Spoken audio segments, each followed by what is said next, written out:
We are under the lights as the show gets you ready for another edition of Major League Baseball. It's the one-game American League wildcard playoff between the Baltimore Orioles and the Toronto Blue Jays.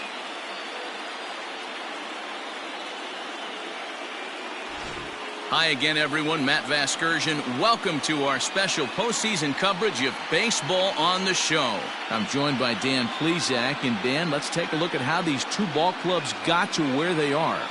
Well, everyone has different opinions about these one-game wild card matchups.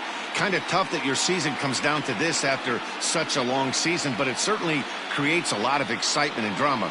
The pressure's on, so we'll see who handles it better and finds a way to win. The old holdout purists may scoff, but I gotta tell you, this is as exciting as it gets, folks.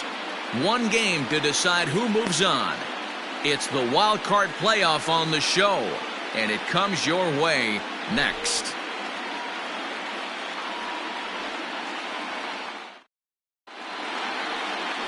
Chris Paddock gets the nod here at home for the American League wildcard game.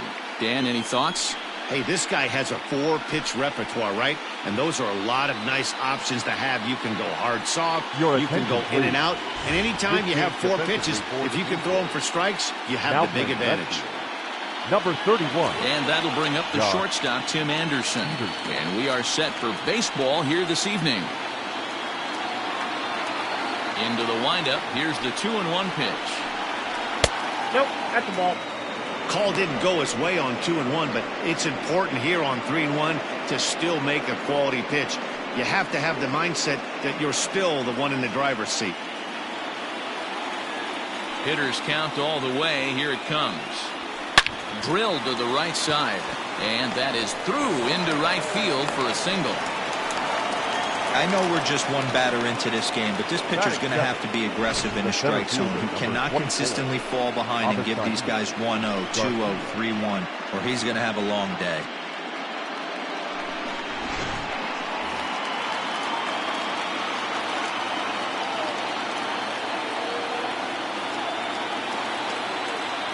Into the box, Avisail Garcia. Into the corner and slicing foul.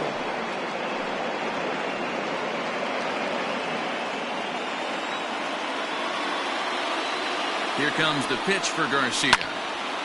Count still full, 3-2.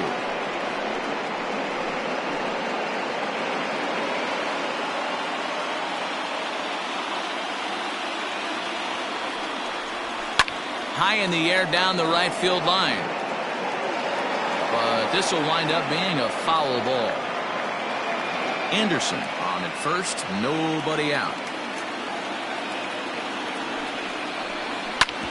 Drilled right back up the middle, and that's into center field for another base hit, and trouble's brewing here to start the ball game. Hey, 2 runners on after back-to-back singles right there. They are in prime position to put the first run on the board right here. Into the box now, Chris Bryant.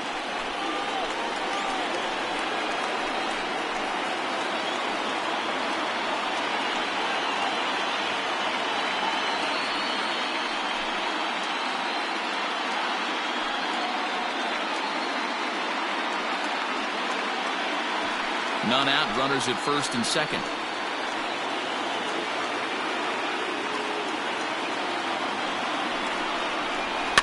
Fouled away.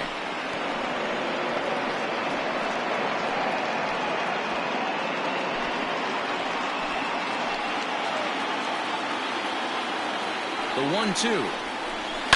And he fouls this one off.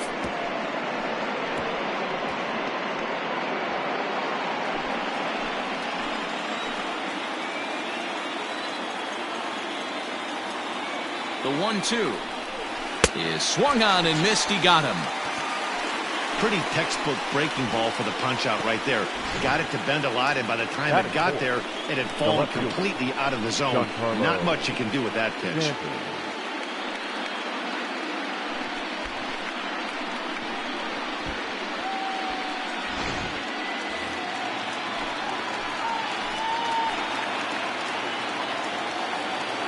In now, Giancarlo Stanton takes a look at a changeup there, and it's a ball and 2 strikes now. Well, time to look at our umpires in this one. Behind the plate is Dave Lawrence. Dan, we got Dave Lawrence behind the dish tonight. One of the best in the business, in my opinion, but sometimes has a tendency to fall into a pattern where he's given a little bit too much on that outside corner. Yeah, D-Road, one of the things he'll do, he'll open up that outside corner, especially with left-handed batters. First and second now, one man out.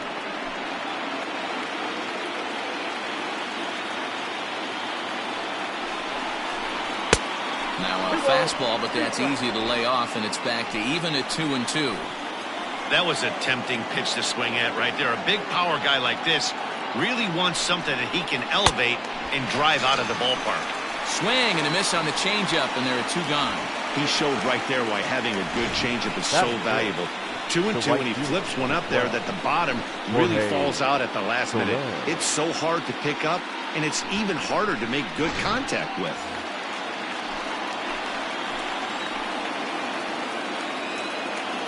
So now to the plate, Jorge Soler. And a fastball that misses up in the zone here. It's 2-1. Hey, time to start making some quality pitches. He finds himself in a tough spot behind an account with guys on base.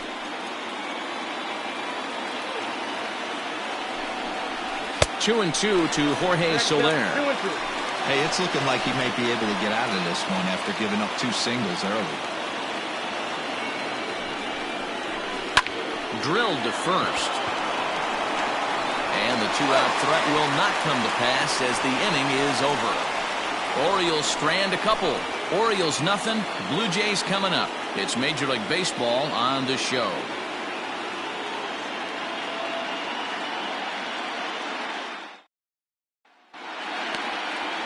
Corey Kluber is on the mound for the visiting squad in this AL wildcard matchup. Dan Plesac, what do you got? On comes former Cy Young Award winner Corey Kluber. Might have the best right-handed breaking ball in baseball. Great velocity too, 94 to 96, and he'll throw that comebacker that he'll start at a left-hander's hip and bring it back over home plate. Big overhand breaking curveball. Not a true curveball, more of a slurve, but it's nasty. Does have a changeup. If he has... Oh, and it eats him up a bit. You can see that this wasn't that difficult to play as it headed up the middle, but it might have taken a funny hop there, and he couldn't make the play on it. Stepping up to the plate, Xander Bogaerts. A runner at first with no outs here.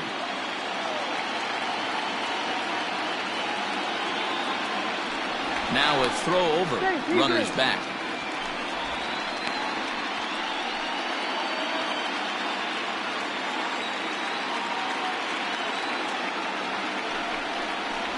Blue Jays shortstop with a 1-2 count. Great job by the pitcher right there, changing eye levels. We all know he's a sinker ball pitcher, but if he could throw some four-seamers up in the zone like that, it could work for him.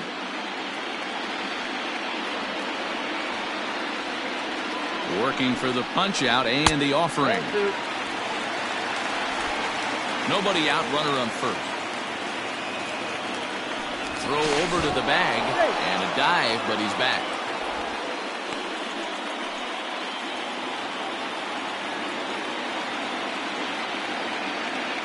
All even at 2-2. Here it is. And he comes back with one down and in for ball three. Jock Peterson will be next.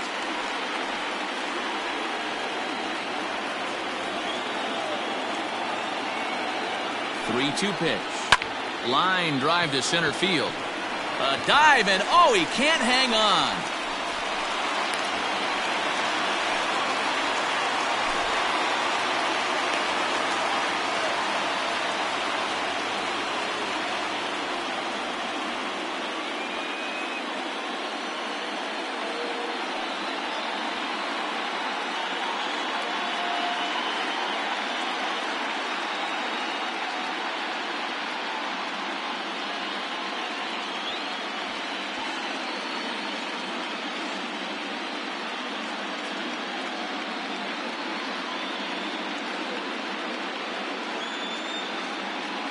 Lorenzo Cain is going to come in now and take over following the injury. Number 6, Lorenzo Cain.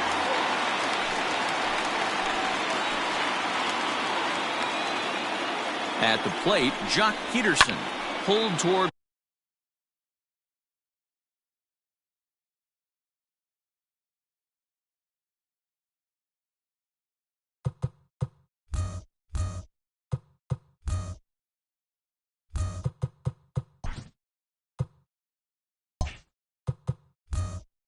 Right center field.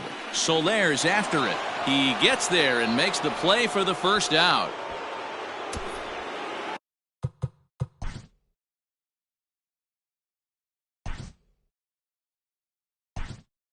Batting fourth, the designated hitter,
And a welcome into those just joining us. We're just getting started here in the first with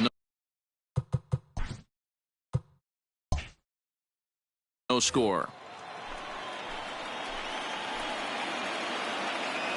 He's set. Here comes the 1-1. A time to start making some quality pitches. He finds himself in a tough spot behind an account with guys on base.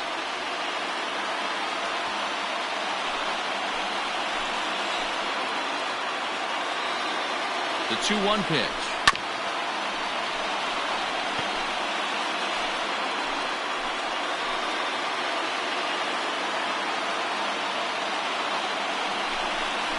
Good bite to that sinker as he gets him to swing through it for out number 2. Big strikeout for the second out there, but he's not out of it yet. We'll see if he can feed off that K, wiggle out of the jam, and keep this game tied. Walrus.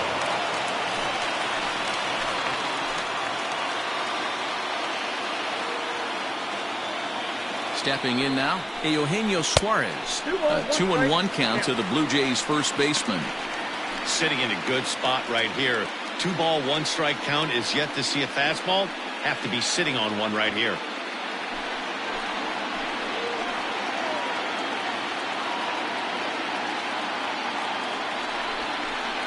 And he misses low here, so the count goes to 3-1. And there are our umpires for this one. Working the plate is Dave Lawrence. Dan, we got Dave Lawrence behind the dish tonight. One of the best in the business, in my opinion, but sometimes has a tendency to fall into a pattern where he's given a little bit too much on that outside corner. Yeah, D-Roll, one of the things he'll do, he'll open up that outside corner, especially with left-handed batters. Payoff pitch on its way. And another foul ball. Merrifield over at second. Bogarts at first, 2 out in the inning. And he misses with it for ball 4, so the bases will be loaded now with 2 away. That's a big no-no. He obviously had to work carefully with 2 men on, but he did not want to walk him to load the bases. Now he's really got his work cut out for him. We'll see how he fares here. Standing in now with runners in scoring position, Manny Machado. And he could give his guys an early lead if he can come through here.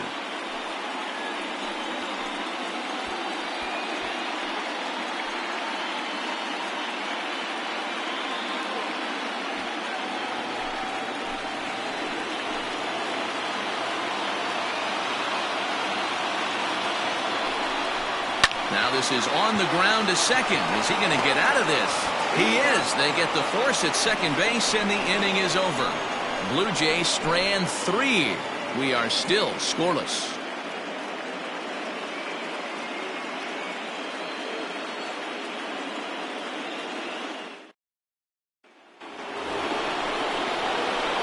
Standing in, Nicholas Castellanos. He'll get us started in the top of the second.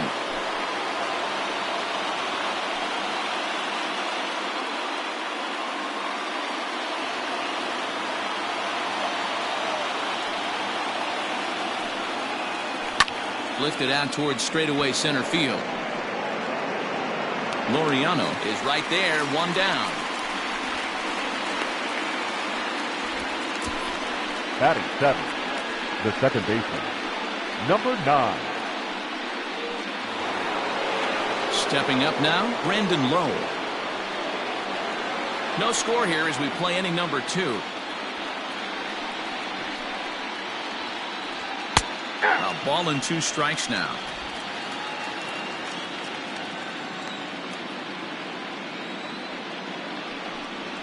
Got him swinging in the dirt. And the throw is made to record the second out of the inning. Well, you know you made a real nice pitch when you bounce it in the dirt and you still get the hitter to swing at it. That tells me that there's a lot of deception in that pitch right now.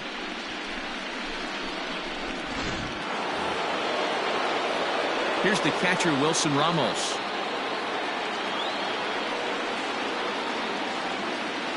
Two out, nobody on.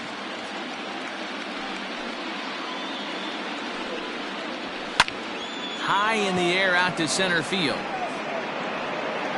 Laureano is there, and he'll make the catch to retire the side. 3 up, 3 down for the Orioles. We'll go to the bottom of the second. No score.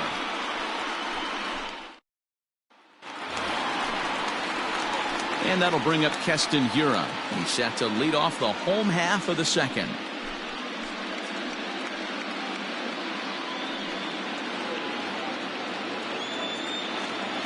Kluber sets his sights. Here's the 1-1. Well thrown sinker that time, down but in the strike zone.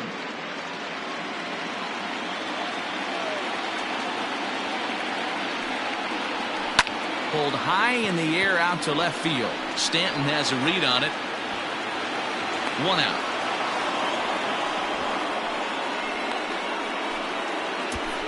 Batting 8, the center fielder, number 22.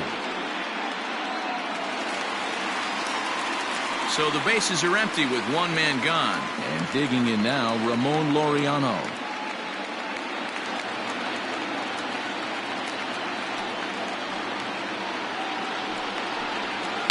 A swing and a shot hit down the corner. And that nearly broke our scoreless tie. Instead, it's a foul ball. Oh, break out the tape measure. That one is long gone.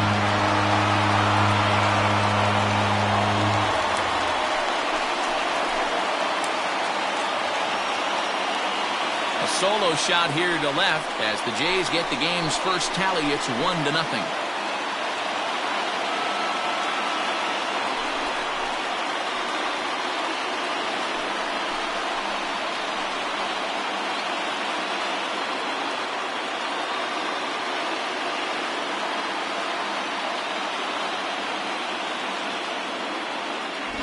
Man, you could tell by the sound of that one off the bat, that was going a long way.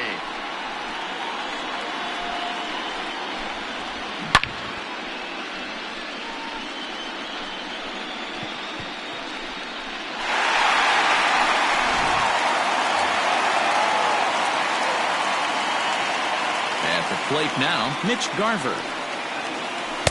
1-1 is a cutter that misses 2-1. I got 2-1. Looks like that bomb earlier in the inning kind of put this pitcher on the defensive.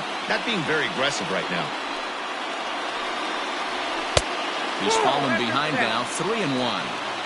You could pretty much book it that a fastball's coming. A challenge fastball right here. He cannot allow the 9-hole hitter to get on base with the top of the order looming. The 3-1. And it's fouled away. Something has to give. Here's the payoff pitch. And he misses here for ball 4. Already 2 walks surrendered in his first couple of innings of work. We knew coming into this game that this guy has a tendency to give up a lot of free passes, and history repeats itself as he's already given up 2 walks here. I'll tell you, effectively wild is a pretty tough thing to be. Now to the plate, Whit Merrifield. 1 in, 1 out, and 1 on here in the inning.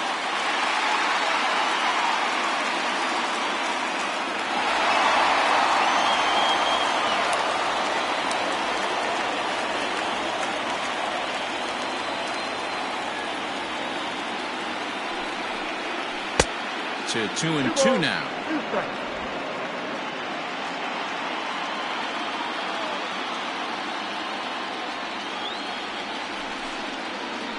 Skied into straightaway right. After it is Soler. He gets there and makes the play for the second out of the inning. Here's Xander Bogaerts now. Lifetime against Corey Kluber. He's got 2 hits and 17 at-bats. The 1-2. Ball, that's inside. 2 out with the man at first.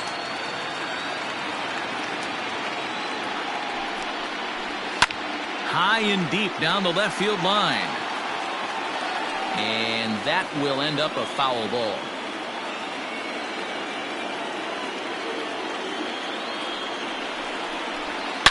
Line drive to center field. Kane will get there, and he puts it away to retire the side. So 1 run on 1 hit, no errors, and a runner left.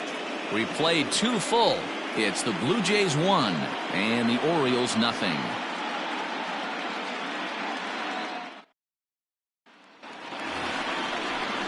Into the box, Chris Davis, as we are all set to begin the 3rd inning in this one.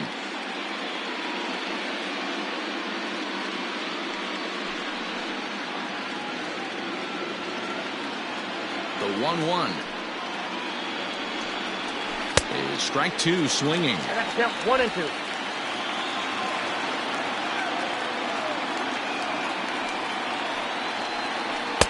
Ball 2.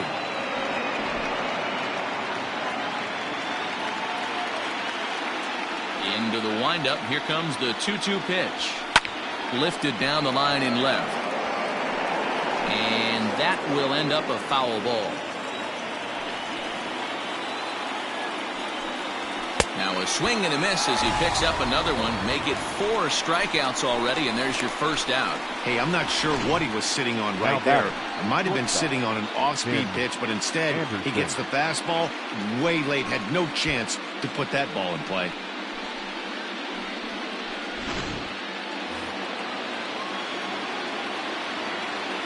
Standing in now, Tim Anderson. And it's 2 balls and a strike for Tim Anderson. Bases are empty, 1 man out.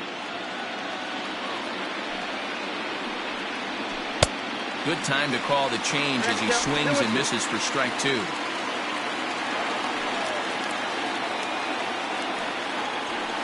This one's down to 3rd. Oh, look at Machado. Got him. Great reactions on that one, and a good job to get down on the ground in time to smother it. Still had to get up and make a throw, and of course he did that too. So 2 men are gone now in the Baltimore 3rd, and that'll bring up the center fielder Lorenzo Cain. The 1-1 home. Hey! This could be a huge win for the guy on the mound if he's able to get out of this inning 1, 2, 3 and start fresh next inning with the middle of the order. Bases are empty here with 2 men out. Lofted in the air out toward right center. Right fielder is on the run. He's there to track it down, and that'll end the inning. 1, 2, 3 go the Orioles. They're on the short end of a 1-0 score.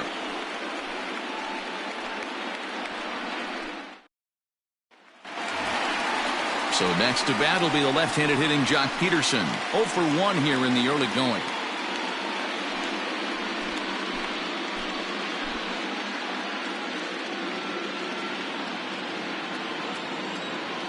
The 1-1 is swung on and missed for strike number 2. You have to find a way to lay off that low sinker. There is just no way to do any damage. You're just looking at either a bruised shin or a ground out to the left side. And, strike 3 called as he gets a little help there. 1 away.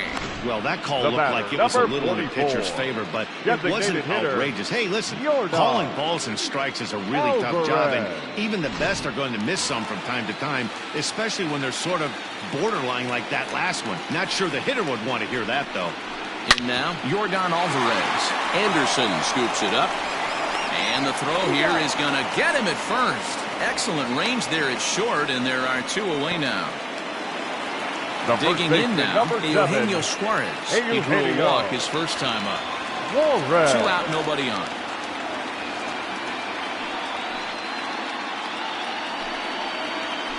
Left side of the infield into the shift. Throw on to Davis takes care of him, and that'll end the inning. Blue Jays go down in order, but they're up 1-0.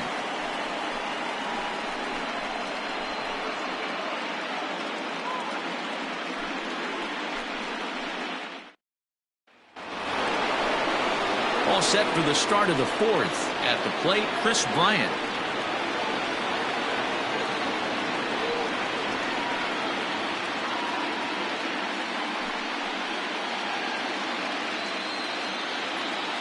The 1-1 home. Takes a pass and misses. That's strike 2. 1-2.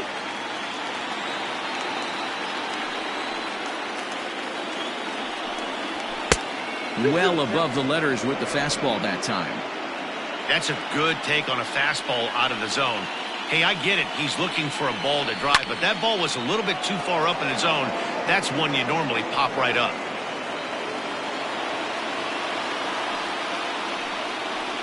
And there's the good curveball as he's set down on strikes for the 2nd time here tonight. That's a pretty sad attempt at hitting a baseball right there. No doubt he was completely fooled because that was a curveball, and it looked like he was late on a curveball. That tells me he gave up on it right till the very end, and obviously there was nothing he could do at that point. Into the box, Giancarlo Stanton. 1-2 now as that one's fouled off.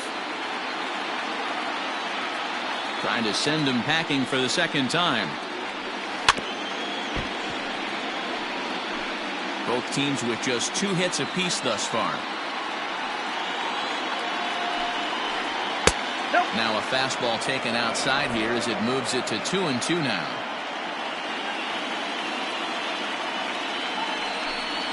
Oh, and he struck him out as well, so he's carving right through the heart of this lineup as there are 2 away now. Certainly not showing any signs of intimidation with these middle of the order guys. That's back-to-back Ks, and the 3 and 4 guys are harmlessly back in the dugout.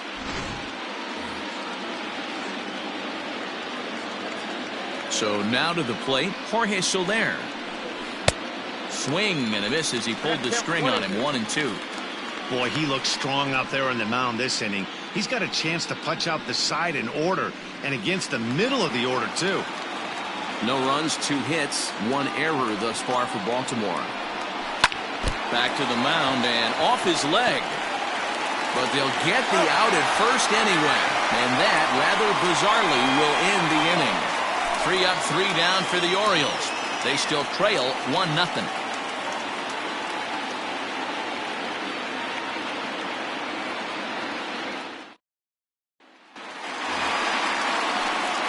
Digging in for his 2nd at-bat, Manny Machado. He's set to lead us off in the home half of the 4th inning.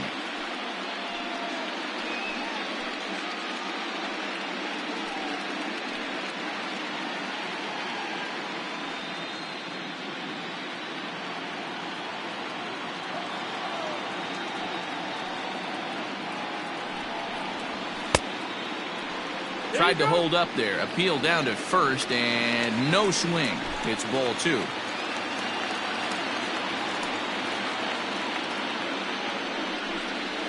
On the ground to third. Bryant's got it. Throw on to first, and 1 third baseman grounds out to the other. 1 away. Ready now, Keston Hiura. Keston. 1 out, nobody on.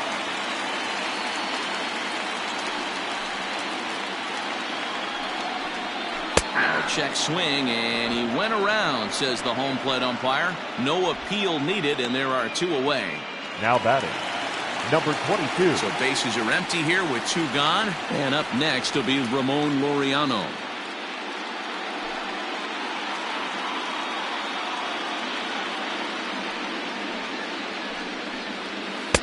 Called strike 2 as he locks him up there. And Dan, that's a pretty good example of why he's such a great pitcher. Yeah, stuff. Stuff is obviously the important key to being dominant on the mound, but it doesn't mean a whole lot if you don't have outstanding control to go along with it. But he does, and he really spotted that pitch. Still hanging with him. Another good swing to keep it going.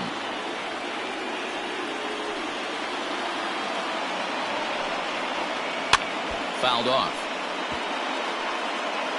1 run, 2 hits, and no errors in the game for Toronto. Neither guy willing to give in, and the at-bat will continue. The 2-2 one more time. And he struck him out, so he was forced to make 9 pitches that at-bat, but he'll take it as the inning is over. 1, 2, 3 go the Blue Jays, but they lead it 1-0.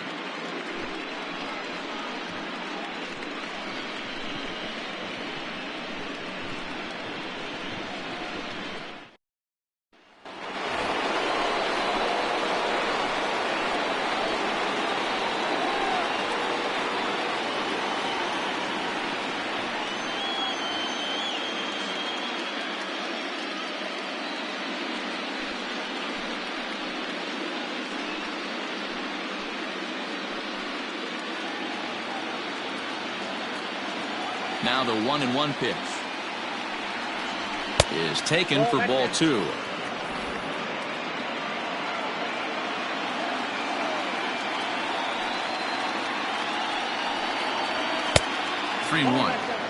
Hey, throwing the ball great up until this point. Don't want to allow a leadoff walk. Needs to just focus in on his mechanics right here. Tapped out in front of home. And the 5th inning will start with a ground out, 1 away. Now batting, number 9. At the plate, Brandon Lowe. He's 0 for 1 thus far. Bases are empty, 1 man out.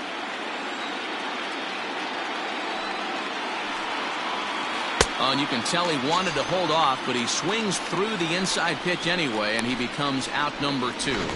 Really good pitch right there. So you're moving the ball all around the strike zone, and then what do? You come in. That's a hard pitch for any hitter to do anything with. Just really makes it difficult to get that bat head out. To the plate now, Wilson Ramos. Down the third baseline, but this will get foul. It's a ball and 2 strikes. And they'll try to get him fishing there, but he won't offer in the dirt, and it's back to even at 2-2. Fouled away.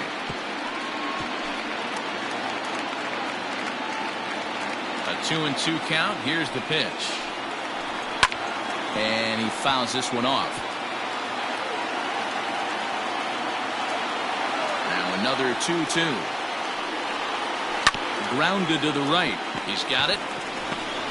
The flip to the pitcher covering as that will retire the side. 1, 2, 3 go the Orioles. They trail this one 1-0.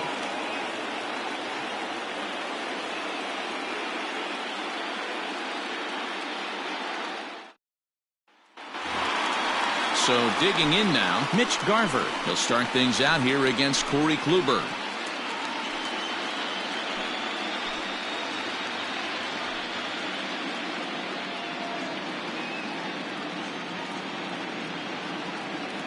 Now the 2-1 pitch. The count now at 2-2.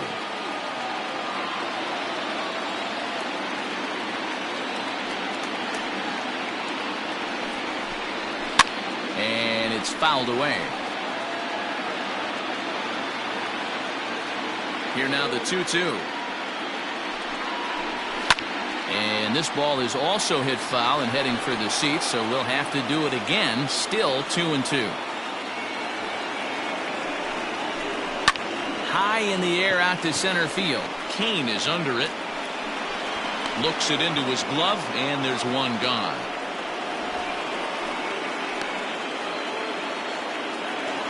Now Next to bat for right Toronto, Whit Merrifield. It's been an 0 for 2 effort for him to this point.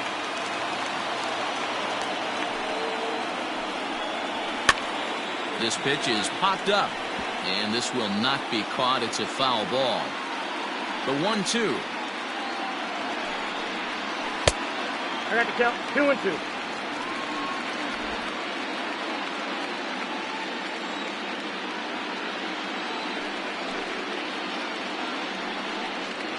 And a fastball blew it right by him, and they're 2 down. The batter, number 2. And that brings in Xander Bogaerts. He lined out in his last trip, so looking for better fortunes here. The 1-2.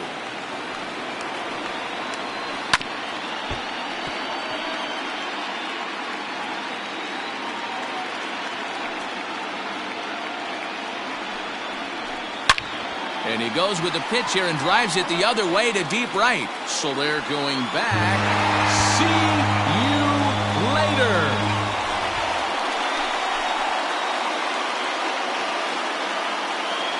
It's a solo shot for Xander Bogaerts as the Blue Jays take a 2-0 advantage.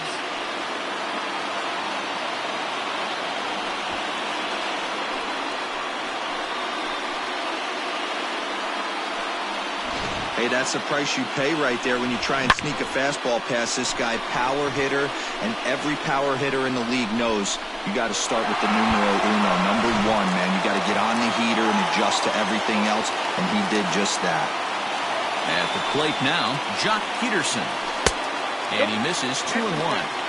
You know, what I'm seeing here is a reluctance to throw the fastball. It's like he feels he can't throw the ball right by him right now. Bases are empty here with 2 men out.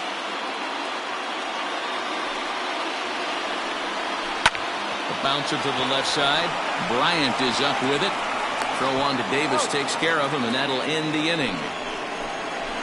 So it's 1 run on 1 hit, which was the home run. No errors, and no one left. 5 innings complete. The Blue Jays on top, 2-0.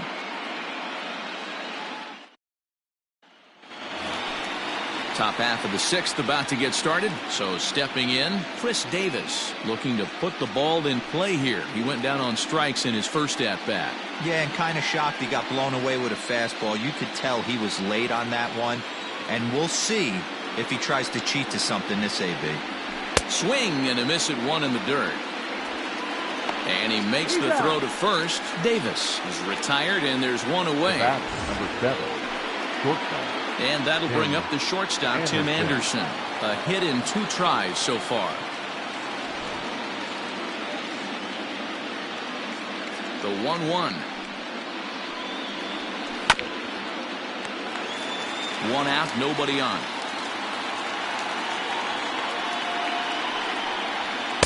2-2.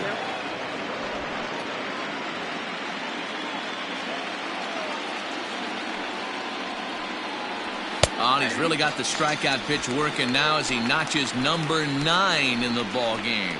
Man, this guy's on his game today, not only when he's throwing strikes, but how about the amount of strikeouts? And what's even more impressive, no walks up to this point. So he's pounding that zone with strikes, and he's making these hitters swing the bat. Into the box now, Lorenzo Cain. Grounded to third. Taken in by Machado. And the throw is wide as it pulls the first baseman off the bag. And as a former pitcher, I can tell you, nothing is more painful than having to get extra outs in an inning. That should have been out number 3 there. Instead, he has to refocus and get back to work.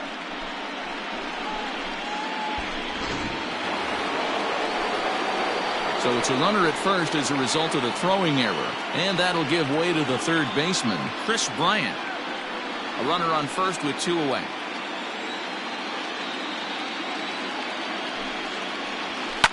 Swing and a liner, but foul.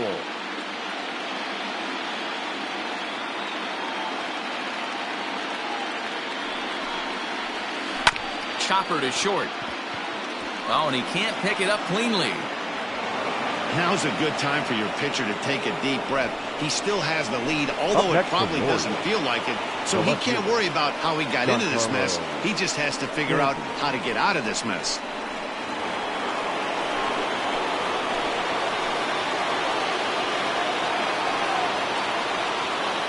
Standing in now, Giancarlo Stanton.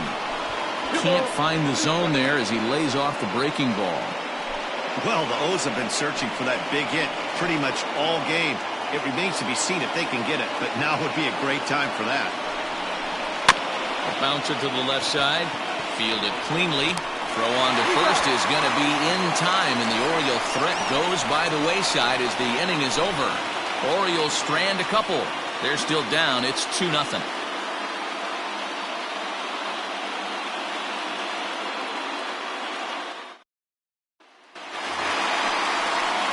Now it'll be the 4-hole hitter, Yordan Alvarez. He got on top of one and was a ground-out victim last time.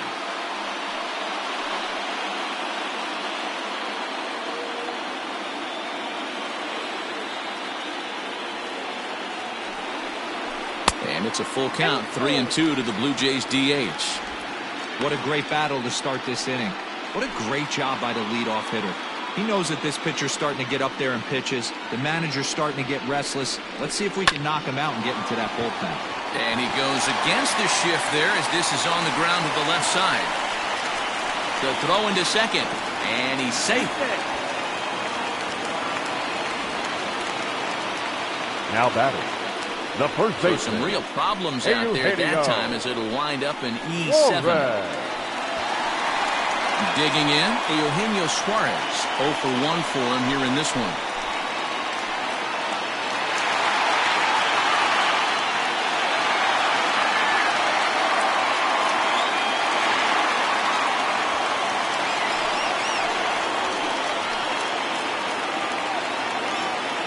Kluber pauses. Here comes the 3-2.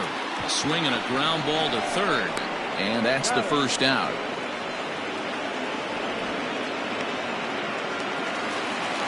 One out now in the Toronto 6th inning.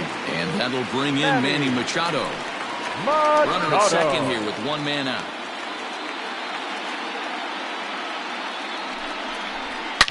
Hit hard back up the middle. And that's through into center field. Base hit. Now a long throw home. Oh, but it's offline, so the run will score.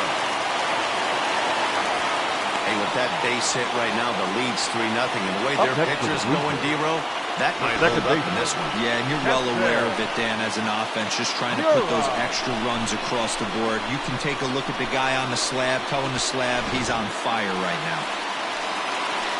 Here comes the Baltimore skipper out of the dugout on his way to the mound. And a change is forthcoming as that's going to do it for his starter here this evening. So he'll depart after 5 1/3 innings of work and with no shot to win the decision. Cole Hamels enters to make an appearance on the mound as he inherits a runner at first with one out in the inning. Cole Hamels.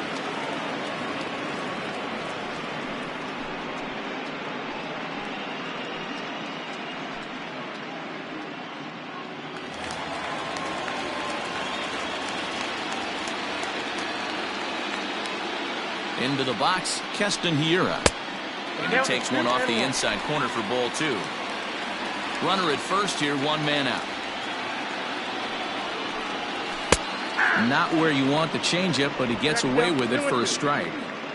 Clearly wasn't ready for the fastball because it was pretty much center cut and he couldn't pull the trigger. Might have been looking for another curve. Hit out towards second. And that'll get by into center field for a base hit. Throw won't get him. There's a hard hit ground ball. Pitcher not able to get a glove on it. Hard single up the middle. Yeah, watch your lips right there, Dad. Sent it back right where it came from. Ramon Laureano will stand in here hoping to duplicate what he did back in the 2nd inning as we flash you back to take another look at his solo home run that helped get this offense rolling.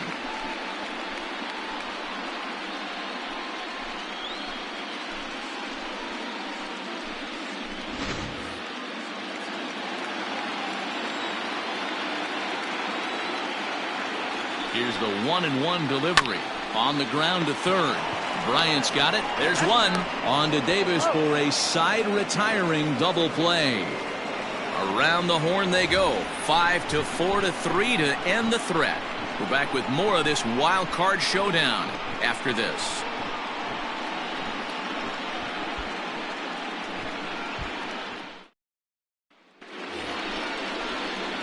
In is Jorge Soler. Starting to run out of time. They haven't been able to score any runs as we're moving late into this one. A perfect time for this leadoff guy to try to get on base and ignite a rally. From the windup, the 1-1 pitch.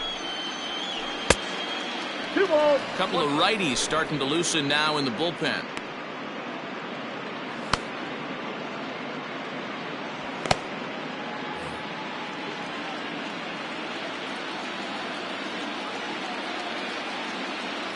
Now the 2-1 pitch.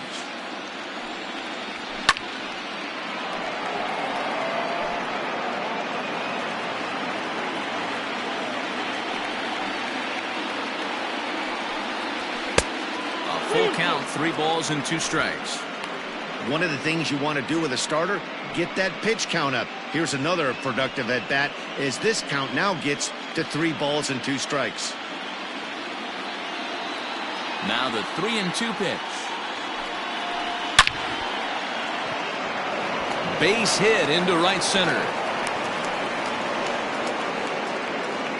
As we take a look at his numbers, a couple of things jump out at you. Definitely, Matt. He's been throwing it by guys the entire game, but that leads to some high pitch counts, and that's the case here. After that hit, you have to wonder if he's starting to get a little bit fatigued. Yeah, and in today's game, everyone seems to want to err on the side of caution in terms of pitch counts. Stepping in now, Nicholas Castellanos. And he pulled up in time, but it's a called strike 2. Got to believe the pitcher's going to trust his defense right here. Look for something down in his zone to induce a ground ball double play.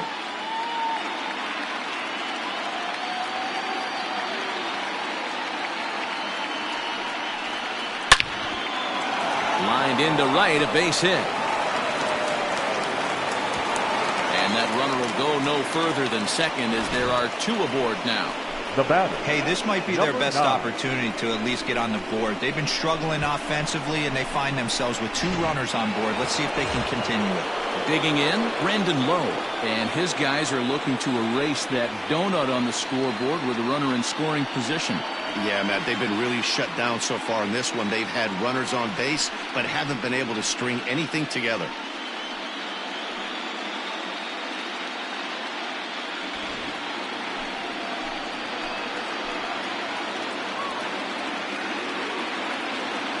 The set and the 1-1 pitch.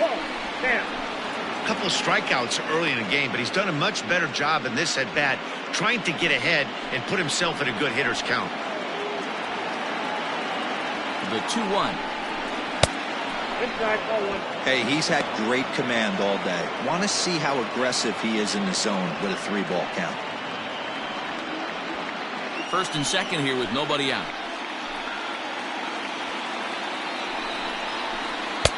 And it's up to a 3-2 full count now. Hey, there was great arm action on that 3-1 changeup right here. He's got this guy thinking. That's the beauty. Oh, look at Machado. One there. He beat it out. Boy, that was a smooth play, wasn't it? Great job to lay out and make the stop, and then to feed the second from his knees for the out. Pretty impressive display there.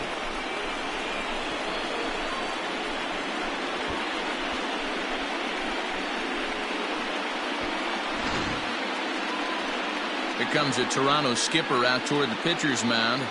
And it looks as though that's going to be all for his starter here tonight. So he'll head for the showers as he stands to win this one if the bullpen can find a way to protect his 3-run lead.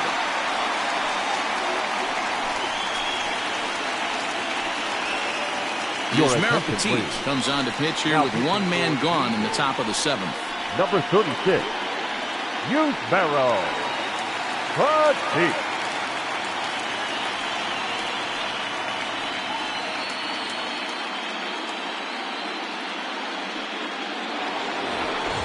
Wilson Ramos will be the first to greet him here, as he'll do so with runners at the corners and only one out.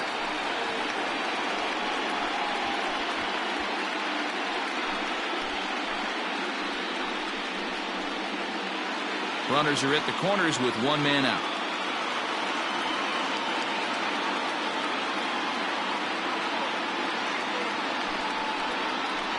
And now a fastball, but he's able to hold off on it, and it's 2-1 now.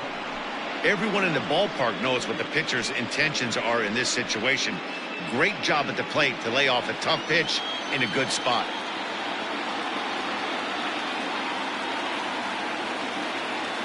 Now the 2-1 pitch. Popped him up. Garver over to his left, and he makes the catch for the second out. Here's Chris Davis now. And Dan, this could be a real make-or-break situation at this point in the game. Yeah, Matt, at least scoring one run in this inning is so important to them to possibly get back into this thing. Baseball doesn't have a clock, but you only have 27 outs to work with. They're running out of those pretty quick. The 1-1. Yep, that ball went out.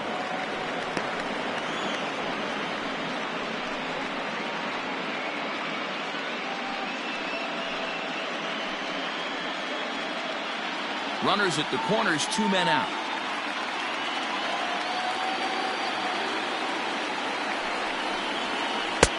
Lays off the breaking pitch, and it's 3 balls and a strike. Gotta think it's going to be a fastball here on 3-1. He definitely doesn't want to walk the bases loaded.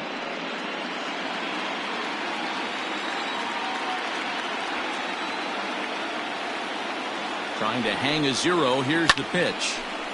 Now a ball hit high down the left field line, but back in amongst the spectators. Foul. 3-2 pitch. Is at the knees and called strike 3. Orioles strand a couple. They trail in this one 3-0. 7th inning, correct.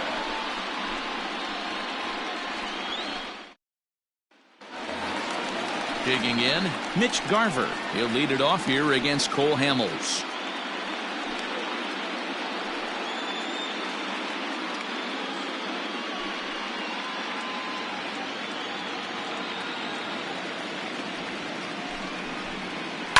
To first. Davis has it. And he'll flip this over to Hamels covering for the out. Up next for the Blue Jays. So one away now in the Toronto 7th. And with Merrifield will dig in at the plate. Bases are empty, one man out. Swing and a miss as he goes back to the cutter here. 3-2. Now a swing and a hard hit grounder, but this will get foul, so they'll do it again. 3-2. Another full count pitch home. This is line to left. Stanton is going to get there as he backs up to put it away, and there are 2 gone now. Number 2, shortstop, Xander Bogaerts. At the plate, Xander Bogaerts. He went deep last time up. The last at bat, Matty D, we heard this guy's a good fastball hitter. He got a fastball and didn't miss it. We'll see if they pitch him a little bit differently this time and mix in some off-speed pitches. Blue Jays shortstop with a 1-2 count.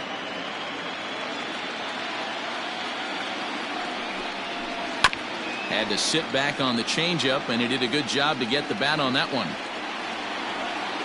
The 1-2.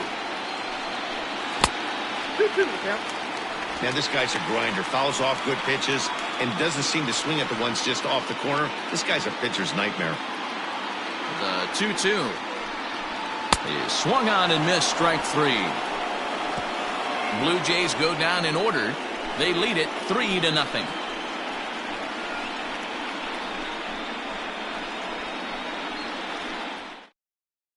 Giovanni Gallegos has been summoned from the bullpen as he'll do so to start the 8th. Number 65, Giovanni Gallegos.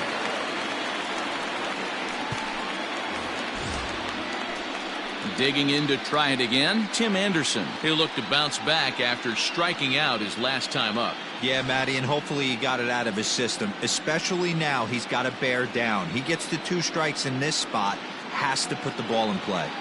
A ball and 2 strikes, here it is. And a fastball swung on and missed as they set him down for the 2nd time here tonight. Really impressive pitching right there. Sometimes as a pitcher you can get frustrated when you make a good pitch and you don't get that call from the umpire. But what does he do? He comes back with a good pitch and gets the strike.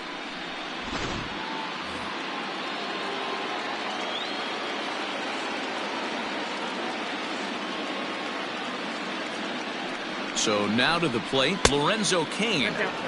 2-1. Got to find a way to scratch at least 1 across. You do not want to take on the monster closing the game down 3.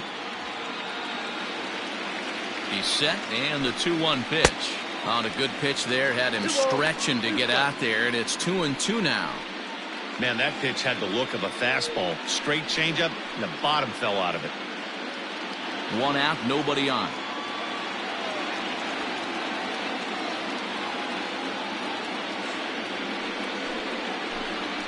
And a full count to Cain. 3 balls and 2 strikes. Chris Bryant will be next.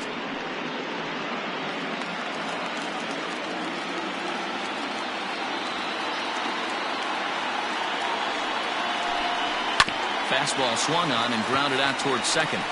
And there's out number 2.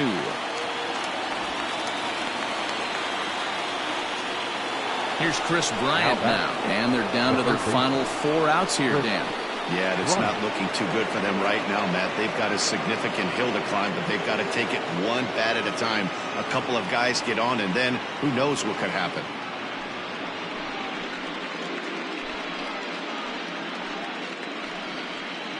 Two out, nobody on.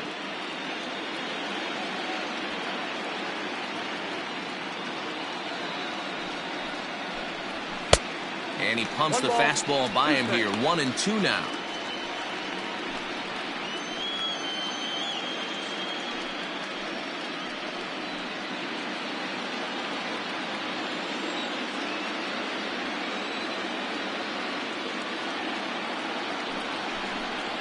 And he's struck out again. That's the 3rd time he's gone down on strikes in this one. 3 up, 3 down for the Orioles. They trail it here 3-0.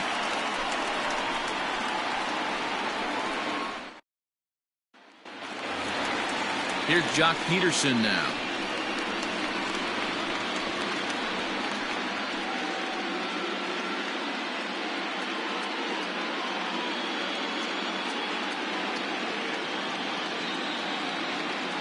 Hamels into the windup, coming home with the 1-1 pitch.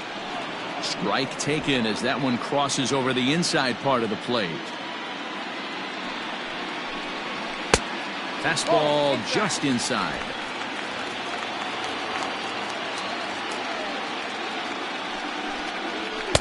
So a full count now. 3-2.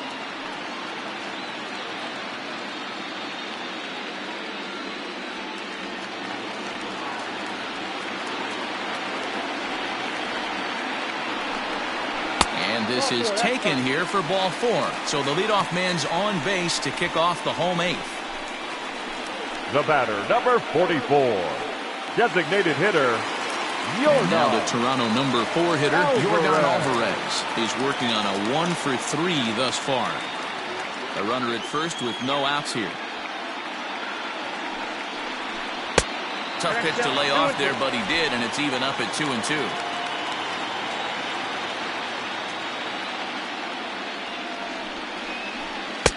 Pitch taken several inches below the zone, in fact. Not what you want to do on the mound. Go from 0-2 to 3-2, but credit the man in the box for being patient, even with 2 strikes.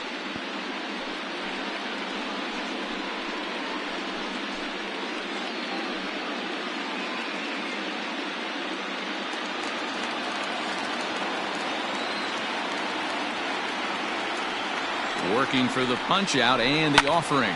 Swing and a liner. A leaping try, but it's out of his reach and into the outfield. Take a look at this again in slow motion. He The first tracks this baseman, thing number all the 7, way, gets his hands quickly Eugenio. to the zone, and just rips it down the Suarez. left field line, just how they draw it up.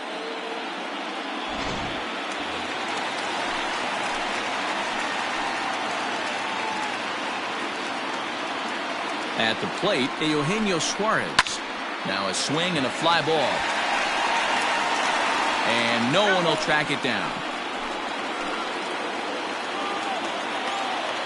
He's set. Here's the 3-2. Swing and a liner toward the gap in left center. And this is going to find the seam as it scoots through on the carpet for extra bases. And no sense risking anything here as the bases will be loaded now with still nobody out. There's a bullet base hit right there, but you have to hold there, Dero, to make sure that gets down and isn't caught for a line drive double play. Yeah, you have to play the game right there and respect the infield and respect the line drive. I know he wants to get a ribby for his buddy, but that's the way the game's played. Miguel Castro is summoned in the toughest situation a reliever can face. Bases loaded, nobody out.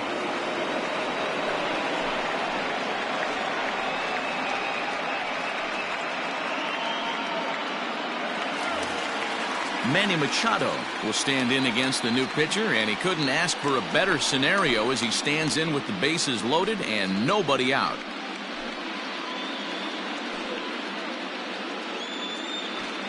Bases loaded here, nobody out.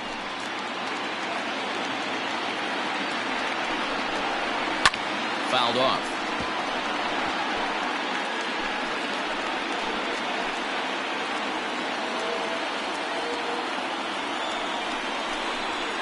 It's a high fly ball headed for the left field corner. If it stays fair, it's gone. Would have been a grand slam if he'd straightened it out. Instead, it's a foul ball. And he gets him swinging. What a big out there, as there is now one away. Now batting. So bases are loaded. Nowhere to put him with one away. And in at the plate steps Keston Hiura.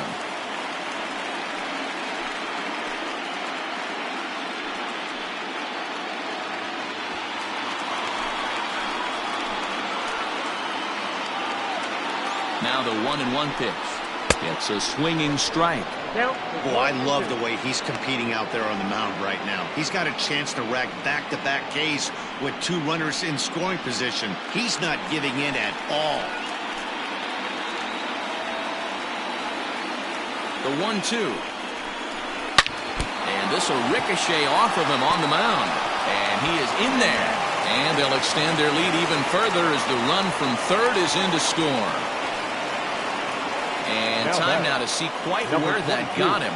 And it appeared from up here at least, and his actions on the field confirm it. It looked like it got him on his drive leg, which could be problematic, of course, for him. But from the way he's trying to walk it off, I think he's going to try to continue.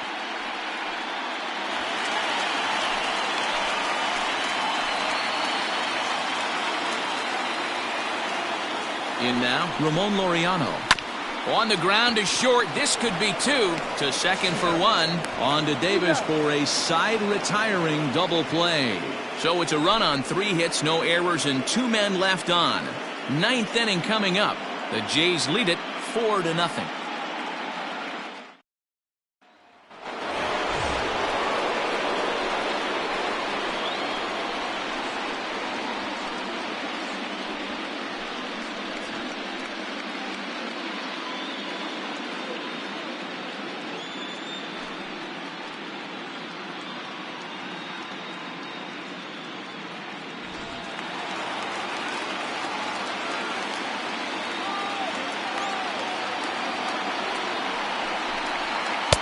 That's in there on the outer half. 1-2 now. Now some definite signs of life in that Toronto bullpen. Both a lefty and a right-hander begin to throw.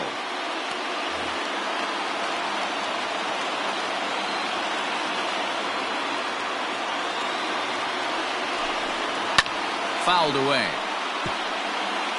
He was looking for a swing and a miss breaker right there, but left that one in the zone that got fouled off. Ready with another 2-strike offering. Got him. And he goes down on strikes for the 3rd time. Well, we'll see a lot of these power arms coming out of the bullpen these days, but it doesn't make it any less impressive to me. I love watching guys come in and blow smoke right by guys.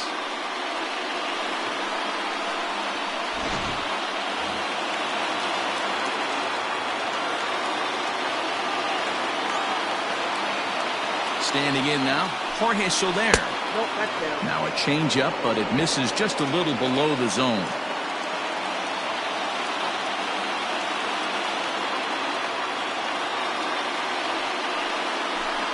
Two and two to Jorge Soler. 2-2 to count.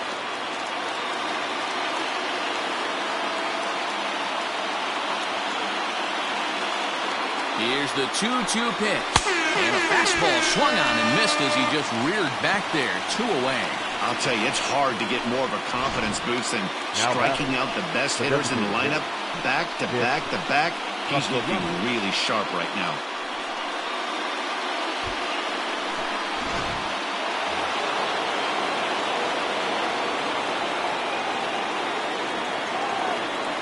At the plate now, Nicholas Castellanos.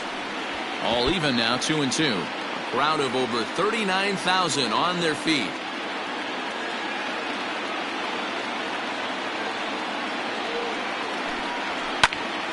Again, he sends it out of play.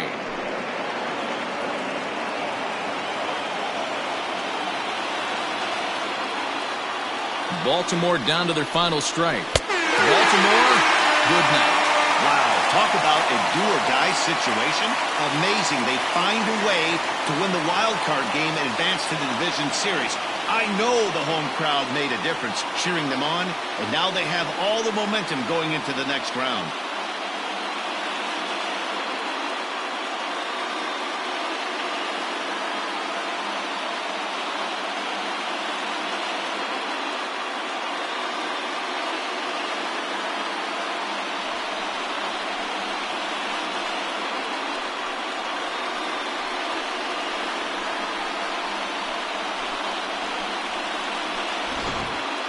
Time for one final check of the line score as you see the key players there in this shutout victory.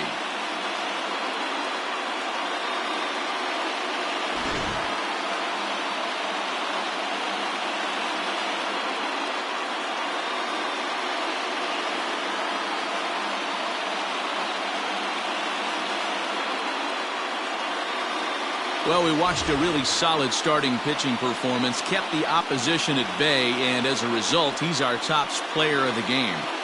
Yeah, I thought he pitched really well. He wasn't necessarily dominant, but turned in a good, solid effort and definitely was a factor in the win here.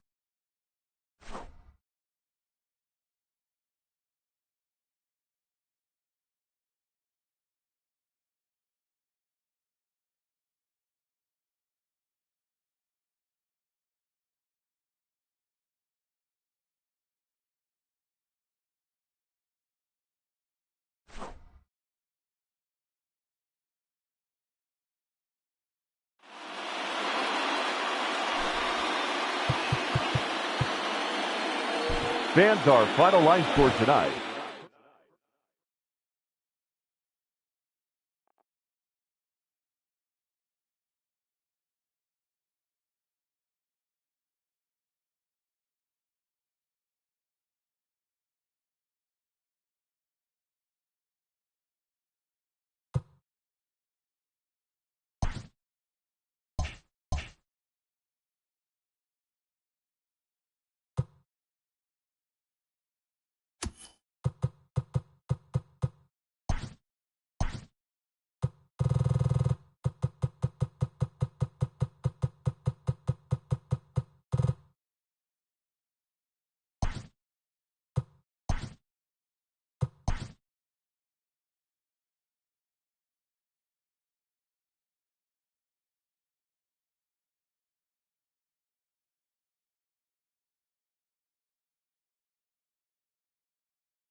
Winner moves on. Loser sees their season come to an end.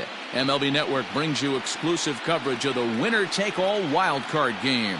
It's the one-game National League wild card playoff between the Miami Marlins and the Atlanta Braves. Hi again, everybody. Matt Vasgersian welcoming you into another edition of Major League Baseball coverage on MLB Network.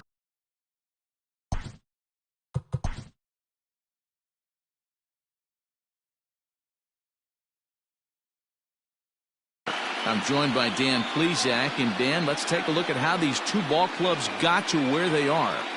Well, I really love these one-game wild card matchups to kick off the postseason. Kind of tough that your season comes down to one game after such a grinding season, but what's better than a winner-go-home game, especially when that's the case for both teams? Should be a lot of fun to watch. The old holdout purists may scoff, but I got to tell you, this is as exciting as it gets, folks. One game to decide who moves on. It's the wild card playoff on MLB Network, and it comes your way next.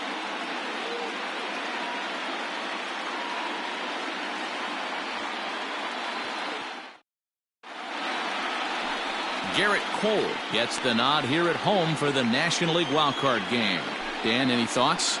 Matt, I'm a big fan of Garrett Cole. Big, strong guy, former first-round draft pick out of UCLA. 96 to 98 miles an hour with sink. Hard slider. His changeup has gotten better the longer he's pitched. He has a chance to be a no-hit type of pitcher every time he takes the mound. Now batting, Ketel Marte. He'll get us started in this one under the lights. Lifted the other way down the left field line. And that will end up a foul ball. Expected to get a little cooler as we go on, but the temperature at game time, 68 degrees.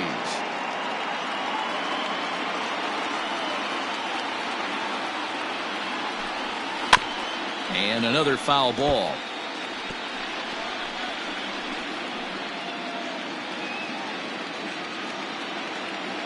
The 2-2 one more time. Smoke toward the hole. And this will get through into right, and he's aboard with a single.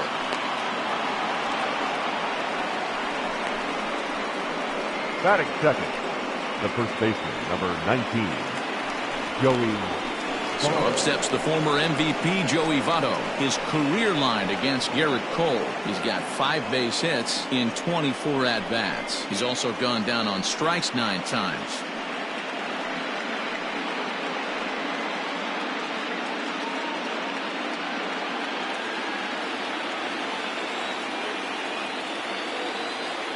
He's set. Here comes the 1-1. And he fouls this one off.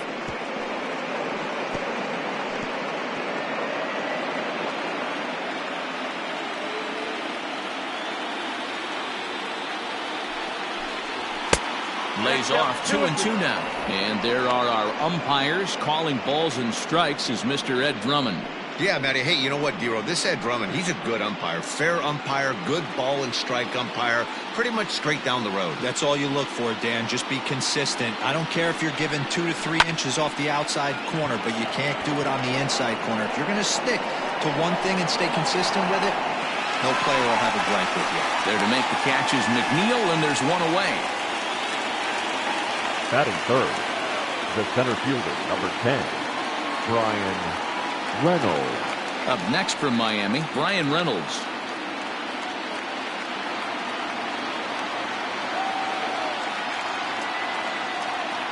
Here now the 2-2. Gets him looking at the knees for the strikeout. You know, I'm not quite sure how that strikeout will be scored, looking or swinging. He tried to check his swing, but I'm pretty sure the home plate umpire was ringing him up regardless.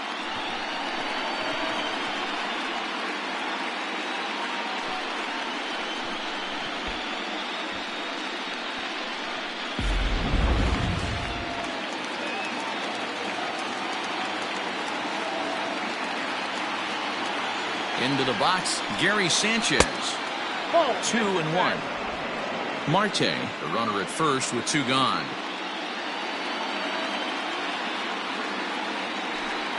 Count even at 2-2 to the Marlins catcher. Now this pitcher's feeling the flow right now. 2 outs in the first inning. He's got really nice mechanics working right now and blew that fastball right by him.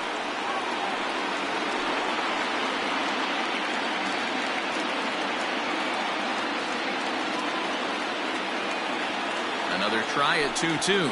A swing and a miss as he chased with 2 strikes, and that will retire the side.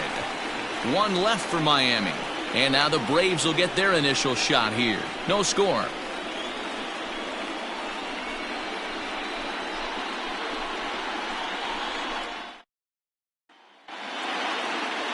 Mike Clevenger is on the mound for the visitors in this NL wildcard matchup. Dan Plesac, what do you got? Well, this guy's kind of unique. How about a 5-pitch repertoire that he has? That gives him a lot of options for both righties and lefties. And if he's on, he could be really tough to hit. Standing in, Colton Wong. He'll lead things off here in the bottom half of the first.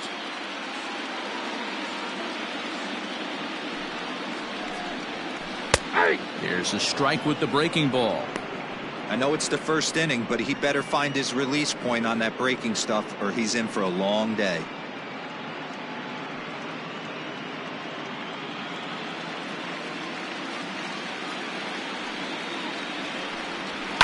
And it's fouled away.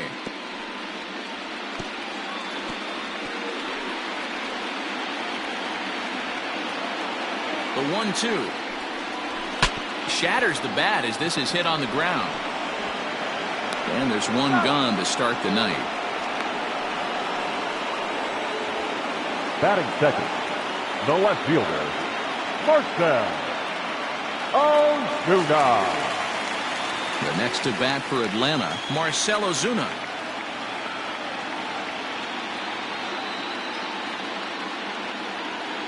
The 2-1 is swung on and missed for strike number 2.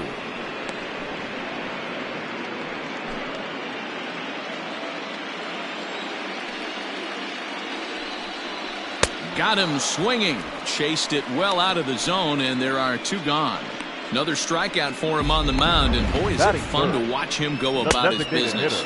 No doubt, Matty. He's one of my favorites, mostly because of his stuff. You know, he can absolutely dominate on any given day because of what he offers up there. It's just nasty. There aren't many hitters that like to see this guy on the mound. So now to the plate, Anthony Rendon. High in the air down the right field line. Marte is under it, and he makes the catch for out number 3. An inning in the books, scoreless on MLB Network. Striding forward now is the DH, Miguel Andujar, as he'll get his first opportunity in this one. Swing and a miss on the slider, and that's out number 1. I'll tell you, it's hard to get more of a confidence boost than striking out the best hitters in the lineup back to back to back. He's looking really sharp right now.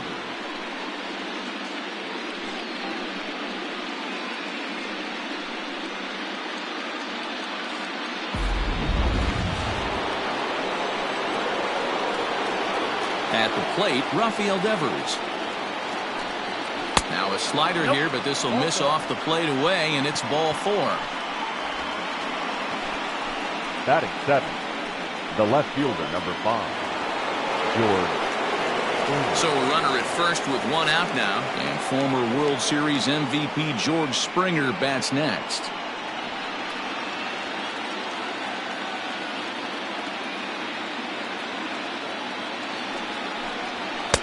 Fastball taken inside for a ball. 2-1 now.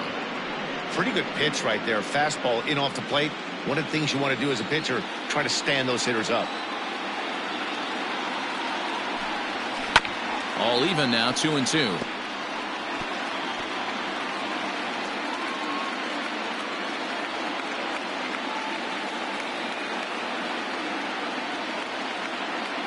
Has a look, now the pitch. Fouled off.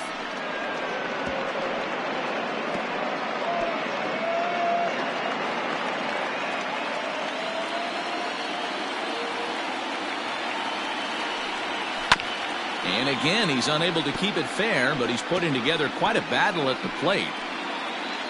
No score here as we play inning number 2.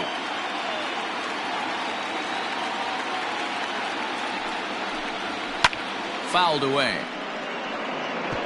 Hey, have an AB right here. I know it's frustrating the heck out of the pitcher. You keep fouling these pitches off, maybe one misses over the heart of the plate. Another 2-2 offering. Here's one that misses inside, and the count's run full now, 3-2. We could see the runner in motion here on a 3-2 count with one out. There's a pretty good chance he's going to get a pitch to swing at, and if not, it's ball four anyways. Now the payoff pitch home. And he'll get to see another one. It'll be the 10th pitch of this at-bat.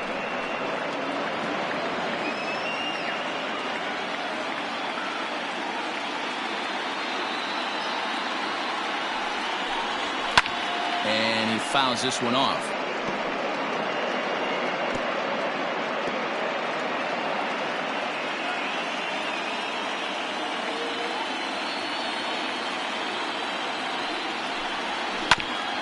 Hit back up the middle. Torres picks it up. 1 for 1. On to first as they get the double play to get him out of the inning. Nothing doing for the Marlins. We'll go to the bottom of the second. No score.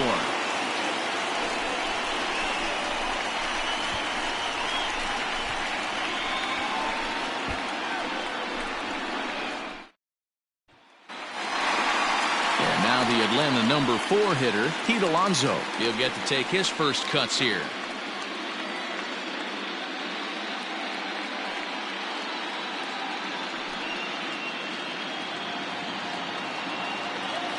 From the windup, the 1-1 pitch. Ball.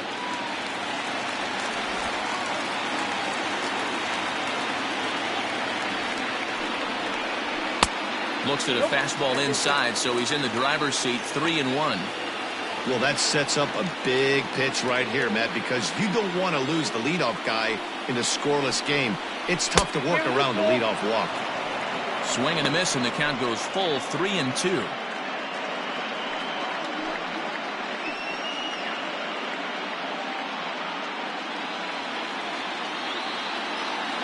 Something has to give. Here's the payoff pitch.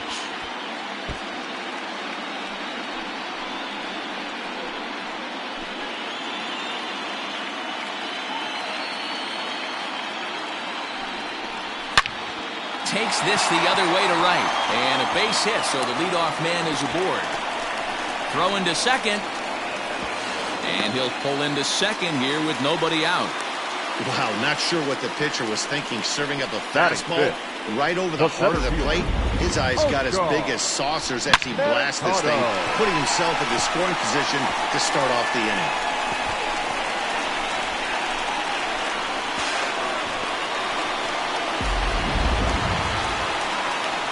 Coming to the plate now, Oscar Mercado, and he could give his guys an early lead if he can come through here.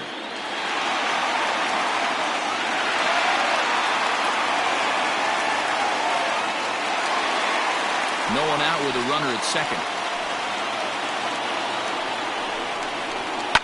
High in the air and drifting out to shallow center. Lux ranging into the outfield, and he tracks it down. Nice play for the first out. Batting fifth, the shortstop, Gleyber Torres. So a runner aboard at second here with one away, and that'll bring up the exciting middle infielder Gleyber Torres. Hit on the ground to third. Devers has it in time to first, and there are two away. Batting seventh, the right fielder, number 7.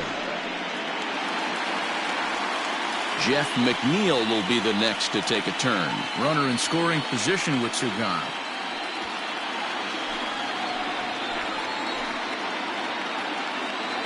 The set and the 1-1. Clearly off with his timing on that one, a swinging strike. You chase a pitch that bad outside the zone, you got to find a way to regroup, adjust the batting gloves, only look over the heart of those 17 inches.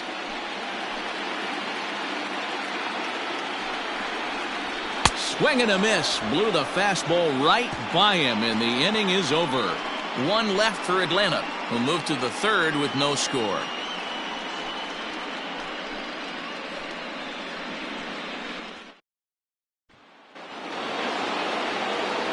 Back with Mark DeRosa and Dan Plesac, Matt Vasgersian, as the Puerto Rican sensation and former #1 overall pick Carlos Correa gets set to start the inning.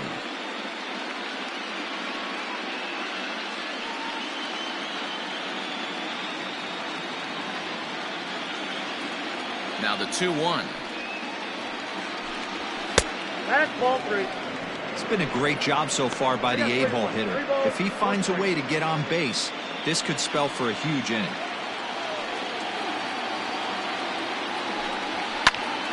And that's into the corner, a foul ball and right.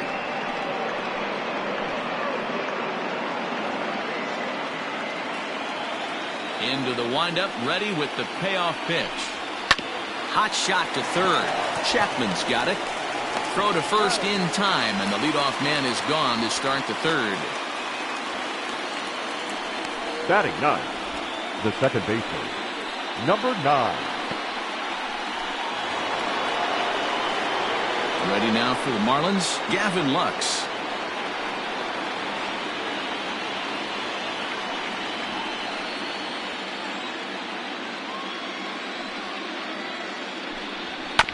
One and two now as that one's fouled off. Third inning, no score to this point. Now a swing and a miss here as he's down on strikes, so it's 2 up, 2 down to begin the third. The right fielder, number 4. Ready for another chance? Ketel Marte. He reached on a single in his first try. Yeah, guys, still the only hit in this game so far. They've been pretty well shut down. Guys on the mound have really much controlled the whole outcome up until this point. And he'll fall behind now to 1 and 2.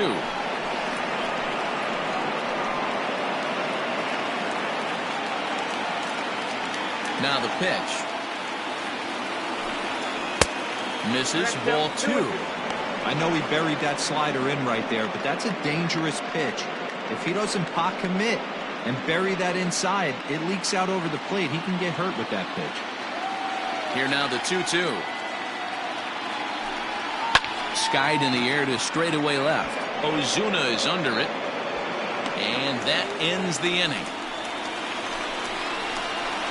1, 2, 3 go the Marlins. Home half of the third coming up. No score.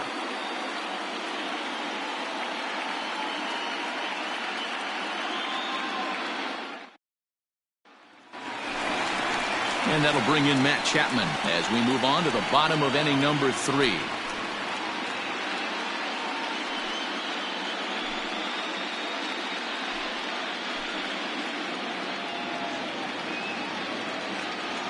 Now the 3-2 pitch. And good patience exercised as he works out the walk to lead off the home half of the third. And I'm sure the manager is just fine with that. I mean, it's better to battle a slugger like that to the end and end up walking him than serving one up, or he can really hurt you. Stepping into the box, Yadier Molina. First chance for him here with a man on following the leadoff walk. Working for the punch out and the offering. And that's swung on and missed by Molina as he set down on strikes for the first out. Well, I'll have to give credit to him on the mound for not letting that previous pitch get him. He wanted it, but he didn't get the call. But I love how he didn't let it affect him, and he comes right back with another good pitch and gets the punch out. In now, Colton Wong. A full count, 3 balls and 2 strikes. Well, a 3-2 count and a guy that handles the bat up at the plate. This is a great time to put that runner on first in motion.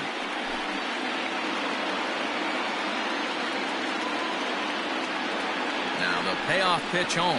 And he lays off here. A nice job. It's ball 4. First and second now with 1 away. And that's 2 free passes in the third inning alone. So you have to wonder if maybe it's something mechanical or if it's just psychological. Got to get back on track here. And that'll bring in Marcell Ozuna. Bottom of inning number 3, 0-0 our score.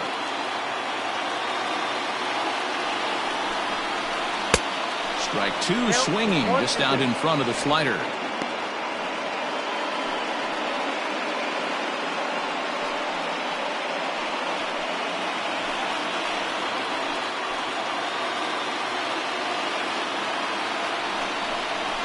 This is skied out toward right.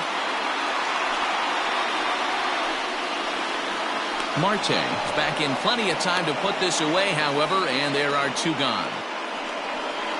Now batting, the designated hitter, Anthony Rendon.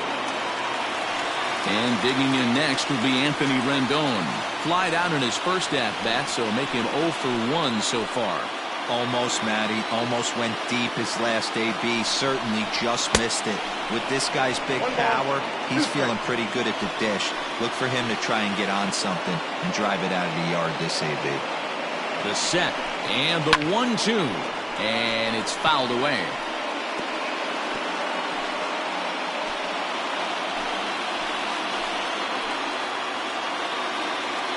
One and 2. Here it is. Swung on and missed, and that's the final out of the inning. A couple of walks, but no damage.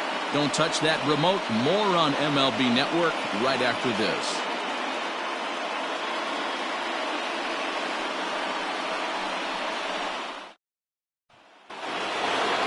Coming to the plate now, Joey Votto. So far, 0 for 1 with a flyout. This game is rolling right along as we move into the middle innings with no score. You'd think by now one of these 2 teams would be able to get some base runners on and get them in, but that hasn't been the case. Hit out towards second. And that'll get on through into center field, so he's got himself a leadoff single. There's a hard-hit ground ball. Pitcher not able to get a glove on it. Hard single up the middle. Yeah, watch your lips right there, Dan. Sent it back right where it came from.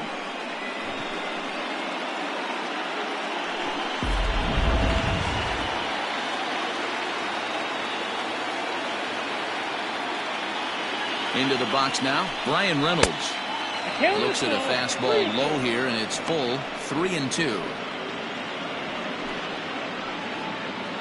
No runs, 2 hits, and no errors in the game for the Marlins. And a changeup. Couldn't get him to bite, and it's ball 4. Well, they've struggled offensively in this one so far, but after that walk, they've got runners at first and second and look ready to make a little noise. Just need a big hit now. Into the box now, Gary Sanchez. He was a strikeout victim in his first try. Sometimes you just got to tip your cap to the guy on the mound. He's getting paid to try and get you out as well. Anytime it gets up there north of 7, 8 pitch ABs, sometimes it just comes down to pure execution. Let's see if he makes the adjustment right here. The next 3-2. Popped him up. Alonso has room in foul territory. Makes the play, 1 away. So we saw the fastball there as he got the pop out, and that'll segue right into our pitch speed comparison for these 2 starters. And whoa, you see the big number. How about 99 for a top speed? Not too many guys around the league can match that. And that'll bring up Miguel Andujar. He's 0 for 1 thus far. No runs, 2 hits, and no errors in the game for the Marlins.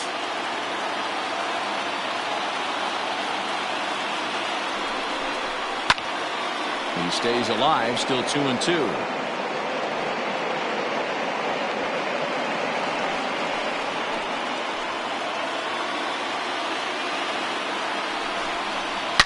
Bullet back up the middle.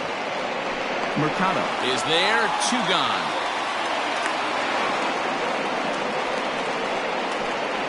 Up next for the Marlins, the third baseman, Rafael Devers. Now at the plate, Rafael Devers. He drew a walk his first time up. Pitching has the upper hand early as we're scoreless in inning number 4.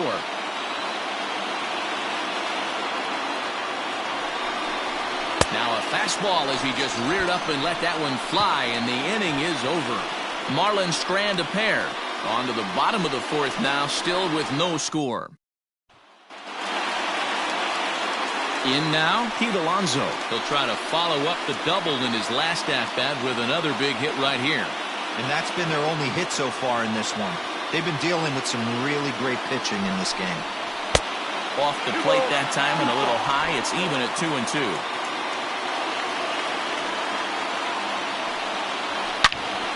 Line shot to first, and there's one away. The batter, the center fielder, Oscar Mercado.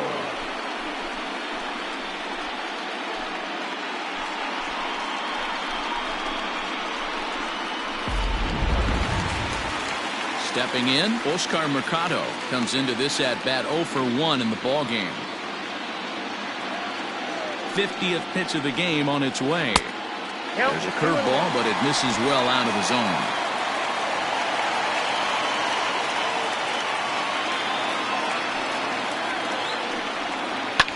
Fouled off.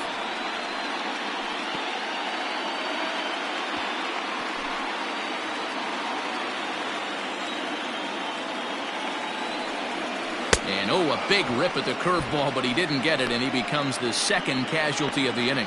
Pretty textbook breaking ball for the punch out right there. Got it to bend a lot, and by the time it got there, it had fallen completely out of the zone. Not much you can do with that pitch.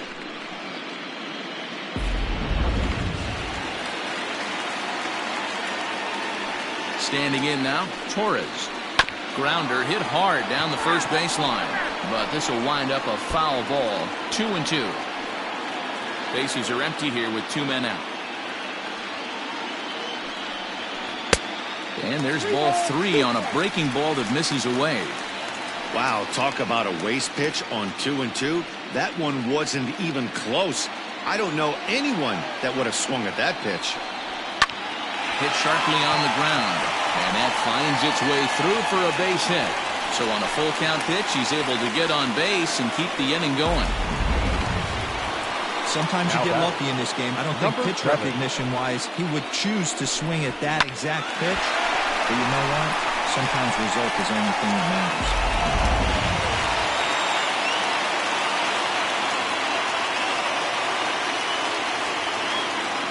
Stepping in now, Jeff McNeil. Well, they'll run this one in on him, and he can't connect, so he finds himself down 1-2 now.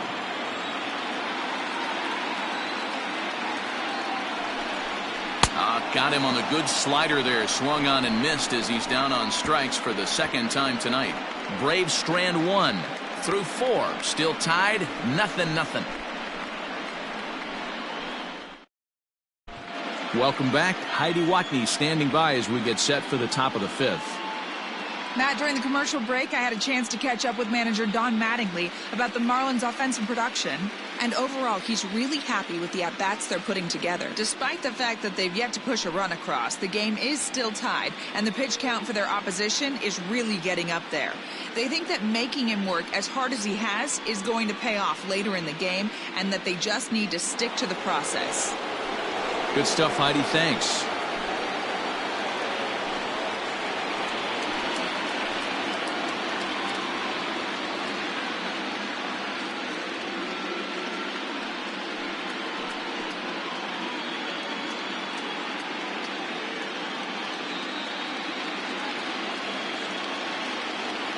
Now the 2-1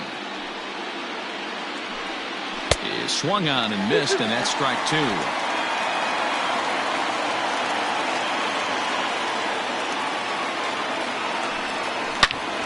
All over that one, but a little out in front. Foul ball.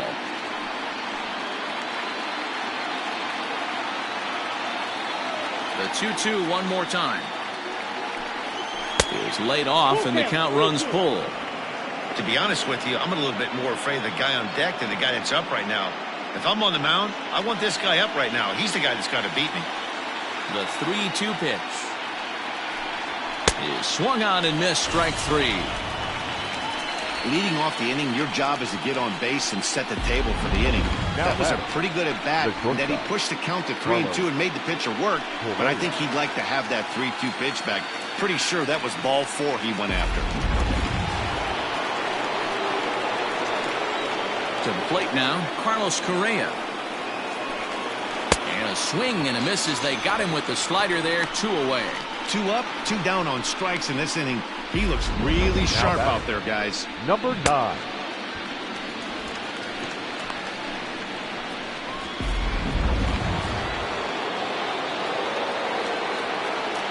At the plate now, Gavin Lux.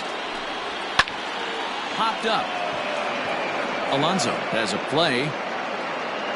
And that's the third out. Miami down in order. Halfway home, still no score.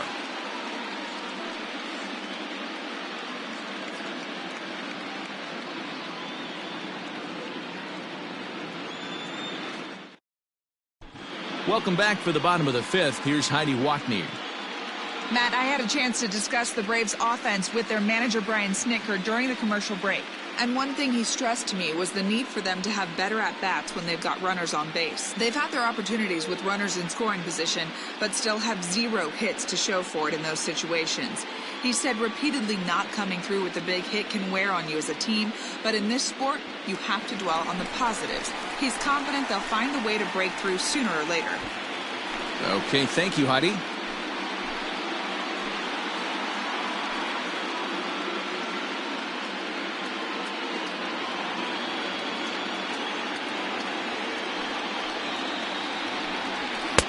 And that misses. 2-1.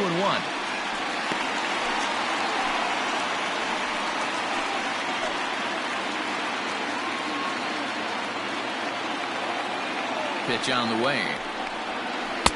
Wanted to go after the slider, but he holds off. 3-1. This is where you cash your checks right here. 3-1. You're one of the best hitters in the game. You live for situations like this. Hitters count all the way. Here it comes. And that misses. Ball 4 now. It's a leadoff walk to get the home half of the fifth underway. Well, they haven't been able to scratch a run across yet, so maybe this walk will jumpstart their offense a little bit. Molina. Here's the catcher, Yadier Molina. 0 for 1 for him here in this one.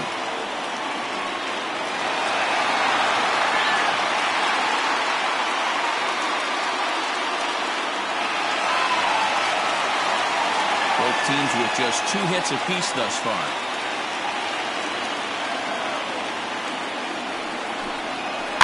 Hit weakly back to the mound. And he won't even think about second as he'll flip on to first for the sure out. Now batting, second baseman, Colton Wong. So it's back to the top of the order now, and that'll bring up Colton Wong.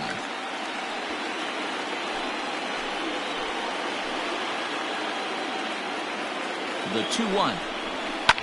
This is pulled into right. But he'll barely have to move out there in right as he hauls this one in for the second out. The left fielder, number 23, Marcell Ozuna. So a runner in scoring position with 2 men gone, and that'll bring up the big RBI bat of Marcell Ozuna.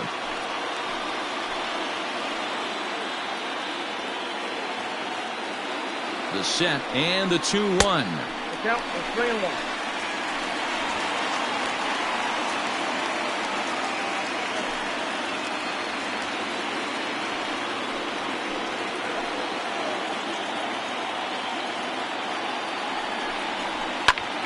Squared that one up just a little late. Runner in scoring position at second with 2 down. This is line to left. Springer is there, and he'll make the catch to retire the side. 1 left for Atlanta. 6th inning coming up. Still zip, zip.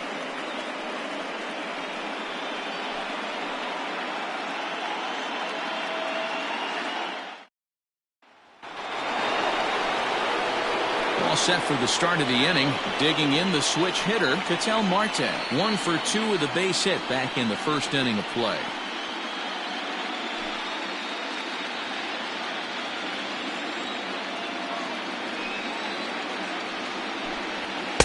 Swing and a miss on the fastball, and it's 1-2.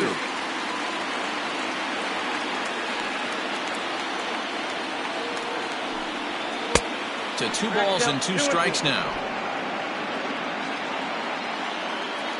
Here's the pitch on 2-2. This is on the ground over to first. And he'll flip it to the pitcher covering for the out. The first baseman, number 19, Joey Votto. In is Joey Votto now. It was a single for him in his last at-bat.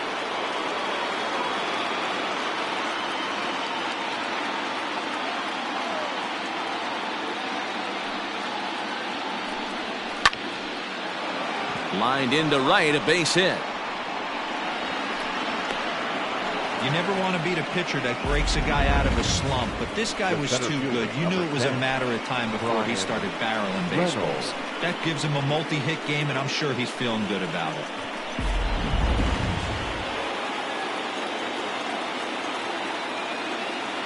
At the plate, Brian Reynolds.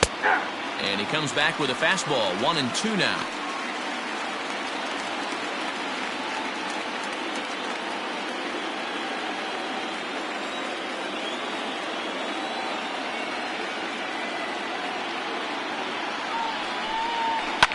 High in the air out to center field. Mercado is there to put it away, and the runner will be forced to retreat back to first. Now batting, catcher, Gary Sanchez. Digging in once again, Gary Sanchez. He comes in 0 for 2 thus far. 2 out with a man at first. Hit hard on the ground to third. Oh, and he can't come up with it. And the throw will be too late as he can't recover in time. Now batting, designated hitter, Miguel Andujar.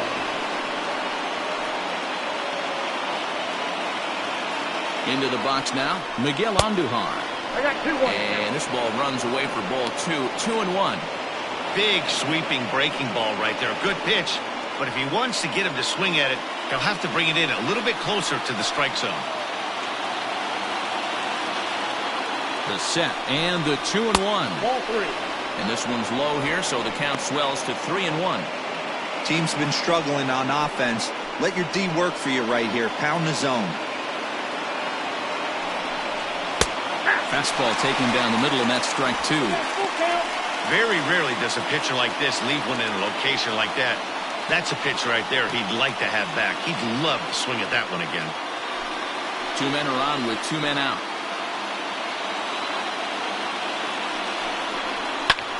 Pulls this one in the air out to left. And the 2-out threat will not come to pass as the inning is over.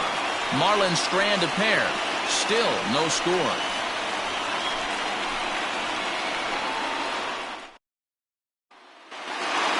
In now is Anthony Rendon.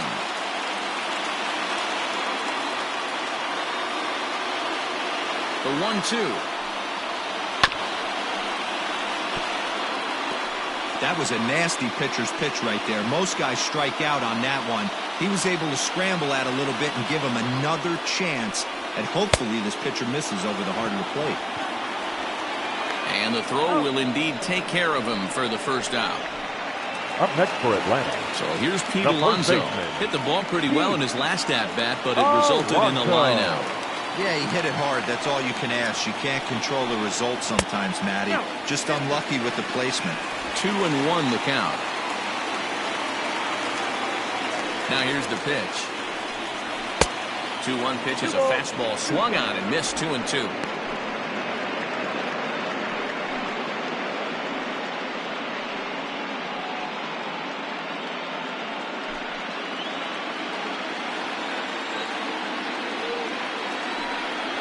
Got him.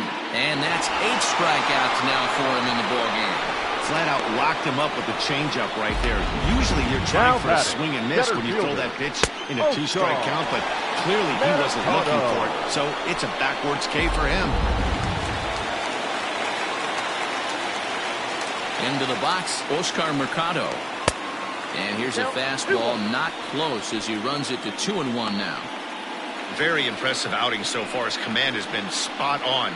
Even when he misses his spot, it isn't out over the heart of the plate. He's throwing quality pitches.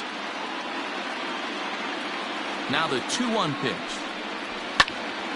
And this pitch is hit foul off to the left and out of play, so the count goes to 2-2 now.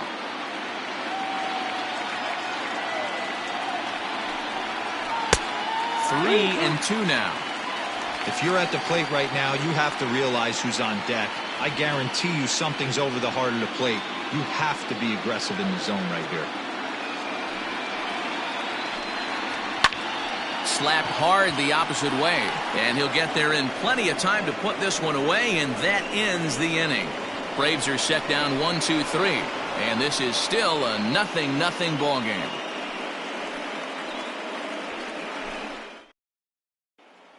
Here now is Rafael Devers, and guys, 7th inning already. Hey, I'm not complaining, but this one's been flying by.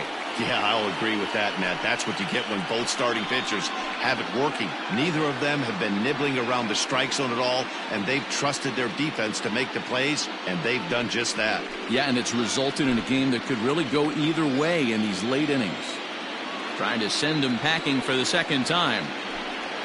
And he'll lay off the curveball that's in the dirt that time, and it's back to even now at 2-2. And so now the Braves will get both a left-hander and a right-hander up and throwing in the bullpen.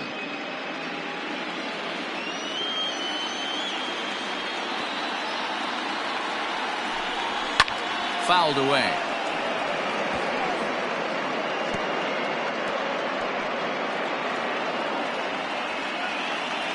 Here now the 2-2.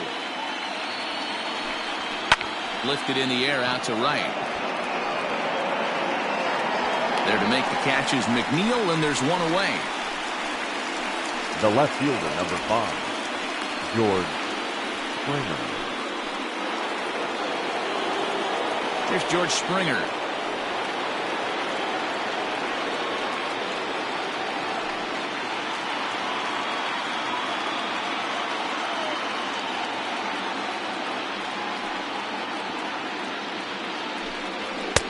One and two now. Wow, that was an ugly swing right there, and that tells us all we need to know. Nobody's picking the baseball up off this guy. And he struck him out. Good pitch there as he registers his 8th punch out of the ball game. Good job of making him chase a pitch for the strikeout there. Yeah, Matt, that's the advantage of getting ahead in the count. You can really force hitters to expand their zone and protect. And when they're in that mode, getting them to go after a pitch they can't do much with becomes a lot easier. So now to the plate, Carlos Correa. And he fouls this one off. 2 out, nobody on.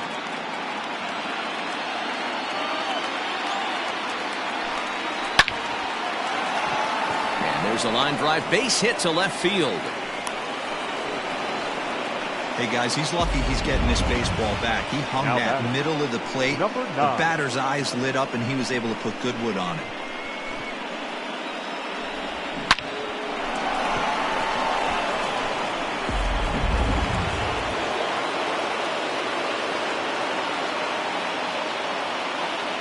To the plate now, Gavin Lux. Into the corner and slicing foul. 2 out with the possible go-ahead run at first.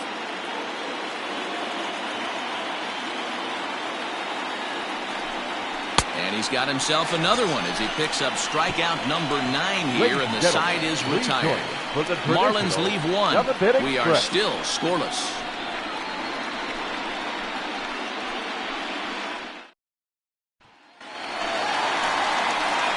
And that'll bring up Gleyber Torres. Last time through was a base hit. Not sure if this is a powerhouse pitching performance by both teams or bad hitting, but as we're moving late into this one, it's about time somebody puts something together to try to score a run. A 1-1. Nope. Outside. And now the Marlins bullpen will swing into action as a lefty and a right-hander start to get loose.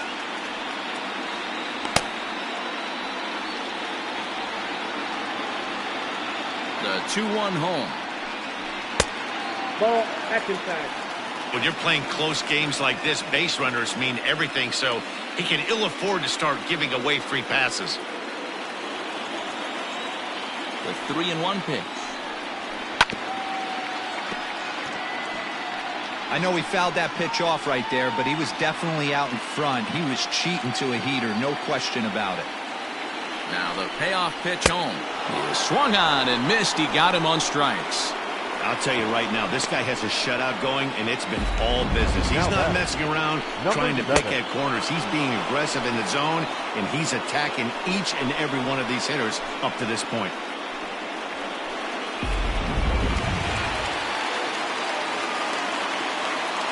In now, Jeff McNeil. Now a ground ball heading for the Gold Glover Votto at first. And he'll take it to the bag himself for the out. Now batting, third baseman, Matt Chapman. So that brings up the always intense Matt Chapman. It was a walk in his last trip.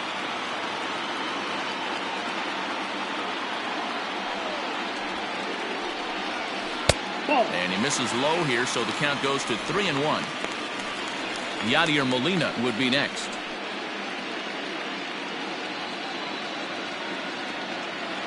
The 3-1 pitch. And he lays off, ball 4. Now the potential go-ahead run is on base here. And when your pitch count gets over 100, you've got to expect them to lose a little bit of accuracy out there. And I think if he gets in any more trouble, they might come get him. We'll see if he can finish strong.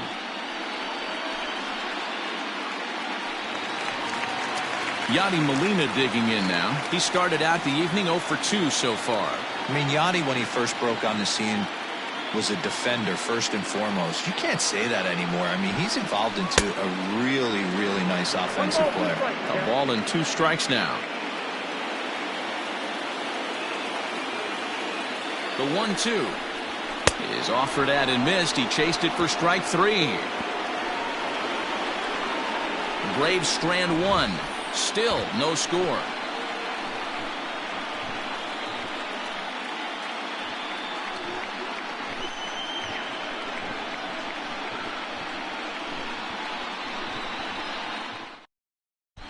Joey Lucchesi has been summoned from the bullpen as he'll do so to start the 8th. Number 37, Joey Lucchesi. Ketel Marte will be the first one to greet him as he'll have to turn around and bat from the right side of the plate here. Starting to run out of time. They haven't been able to score any runs as we're moving late into this one. A perfect time for this leadoff guy to try to get on base and ignite a rally. Still 2-2.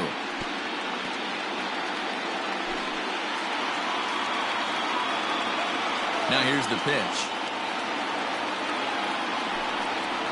High and deep to right center. A ball that's carrying. On the warning track, he makes the catch. The Braves are into their bullpen now as there are the final numbers for their starter. And he really delivered a fantastic postseason performance. Hey, one of the things you can't control as a starting pitcher is whether you're going to win or lose a game. He pitched awfully well in this one. As of right now, he's in line for a no decision. At the plate now, Joey Votto. But good hands over there at first, and that becomes out number 2. The center fielder, number 10, Brian Reynolds.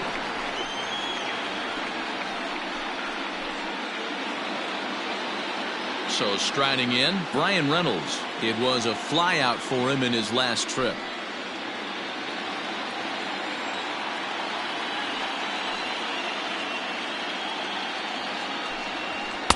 That misses, and we're even at 2-2. Now it looks like the Braves are going to get a lefty up and throwing in their bullpen.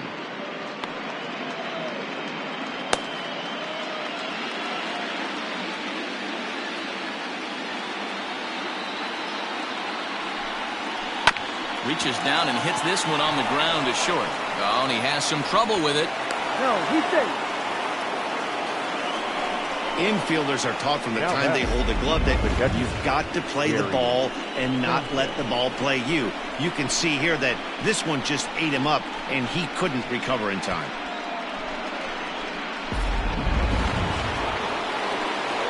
Runner at first following the error. And digging in is the big-time power threat, Gary Sanchez.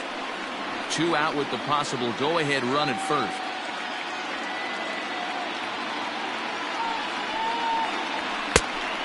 Chased a bad ball up out of the zone. 2-2. Great job by the pitcher right there, changing eye levels. We all know he's a sinker ball pitcher, but if he could throw some four-seamers up in the zone like that, it could work for him.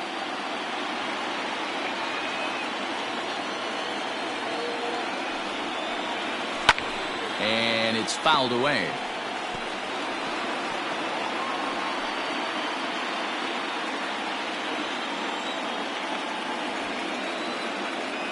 The set and the 2-2. Hit out towards second. On to first, and this will remain a tie ball game as the inning is over. One left for Miami, and this is still a 0-0 ball game.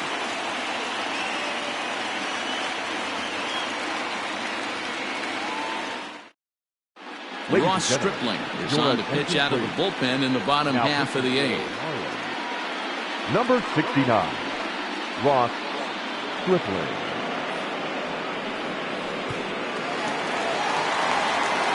Here's the second baseman, Colton Wong. No hits in 2 trips to the plate for him in the ball game.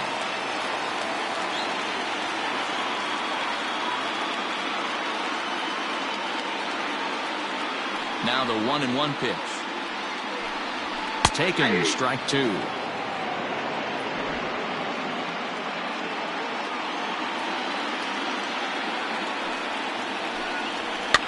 Fouled off.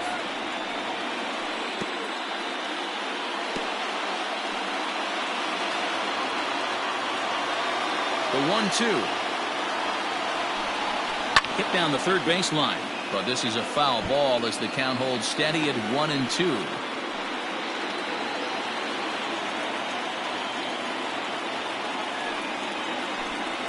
Counts even at 2-2 to Wong.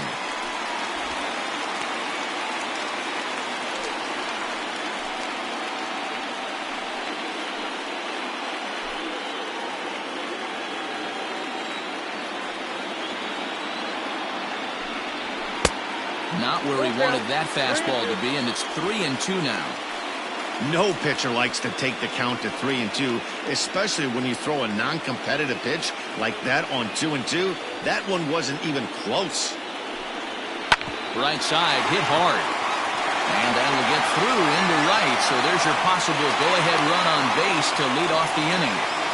That's the difference in today's games. Pitchers will throw any pitch in any count, but the batter was able to deliver on a 3-2 breaking ball.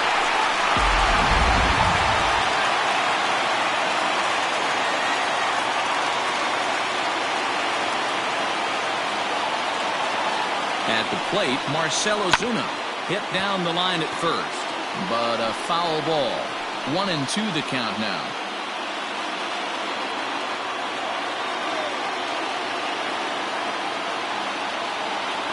From the belt, the pitch. Yep, I threw one out. So you'd love for him to offer at that one, but the execution was flawless. Nice curveball that starts in the zone and breaks just out. Just a great take by the batter.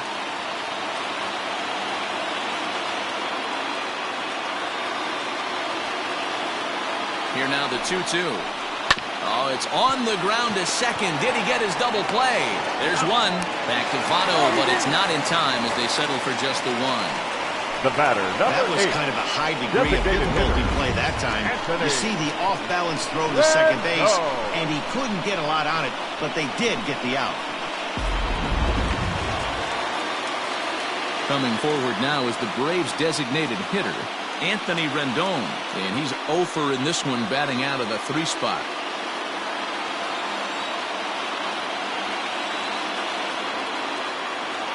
Here's the 1-2 delivery. High in the air down the right field line. Right fielder giving chase, and he makes the catch in the corner. Now batting, the first baseman, Pete Alonso. So it's a runner at first with 2 men out, and up steps the power bat of Pete Alonso. 2 out with the possible go-ahead run at first.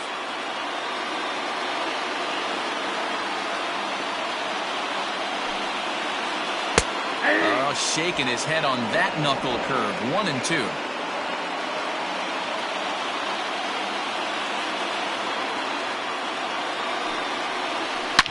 Now a hard liner, but foul.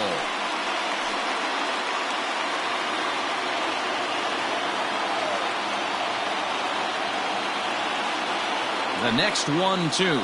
And this is swung on and missed. Might have even been a foul tip that's held on to, but either way, the side is retired. One left for Atlanta. We are still scoreless.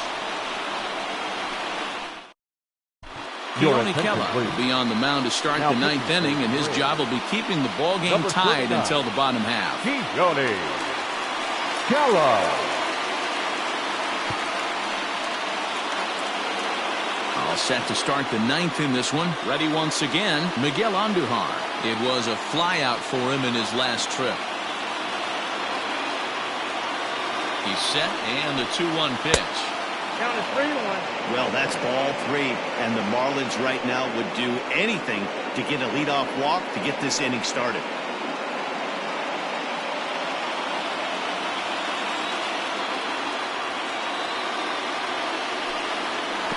And this will be nowhere close as his control deserts him here. It's a 5-pitch walk. Yeah, that strategy is great when it works, but when it doesn't, it's ugly. And he was here to face one guy, and he couldn't get it done. Now at the plate, Rafael Devers. Go ahead run at first, nobody out. The 1-1 pitch. Got it back in time there, and it's 2-1. Sometimes you got to be aggressive offensively, but sometimes you just let the pitcher dig his own grave. Patience and discipline seem to be the way to go right here.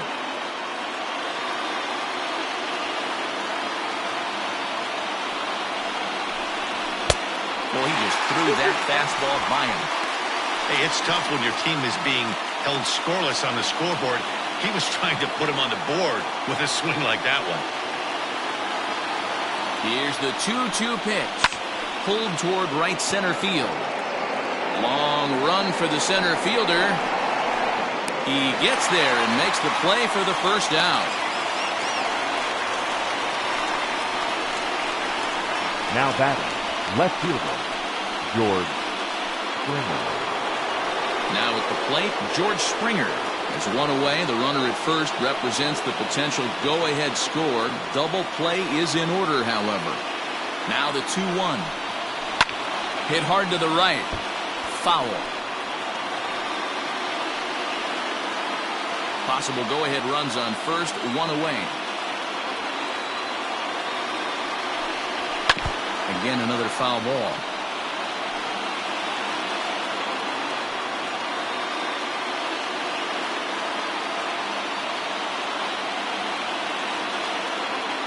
Ready with another 2-strike offering.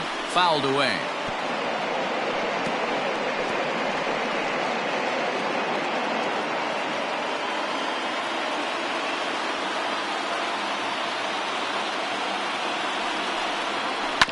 Tough curveball that time, but he's able to make a little contact to keep this at-bat going. You know, taking you inside the mind of a batter right here, you can't get in auto swing mode. You still have to control the strike zone. Got him. And that's the third time we've written a K next to his name in this one. Well, there's nothing like seeing a good power pitcher that has a good fastball. And what does he do? He just throws his good fastball right by, brings the express. No chance to put that ball in play.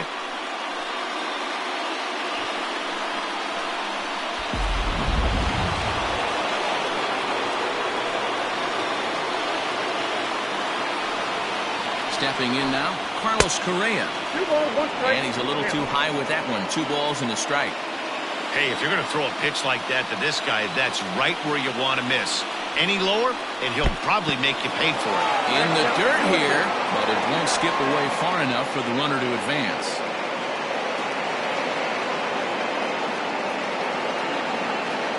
Here's the 2-2 pitch. This is line to left.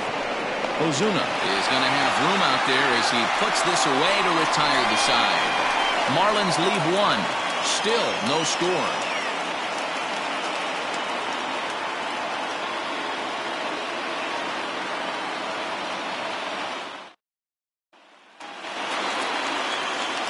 Striding into the box, Oscar Mercado. No hits in 3 tries so far. He's struck out once. Now the 1-1 pitch.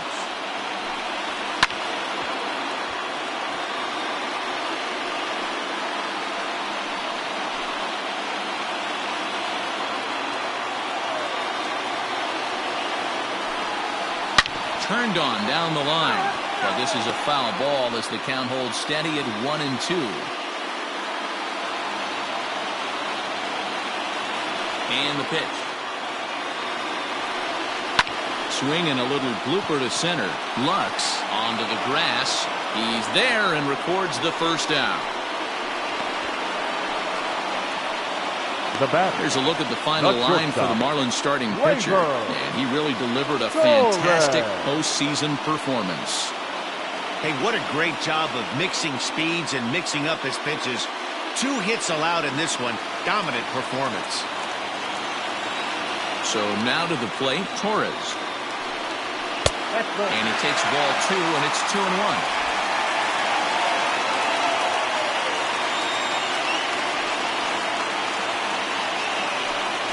3 balls and a strike to the Atlanta shortstop. Jeff McNeil waits on deck.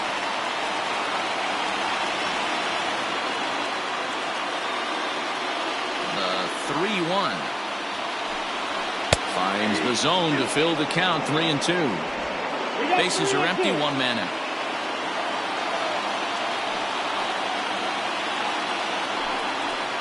Fastball swung on and missed as they set him down for the 2nd time here tonight. Now batting.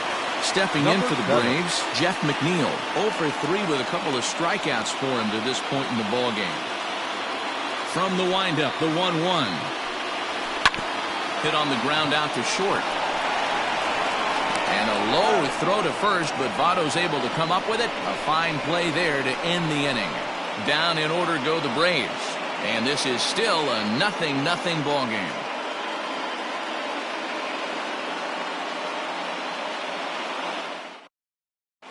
Mackenzie Gore takes the mound as he'll be the first man to pitch here in extra innings. Number 89, Mackenzie Gore.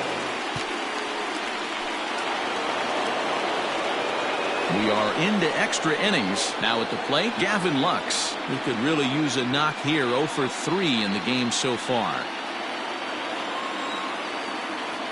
The 1-1 home. Takes a pitch for strike number 2.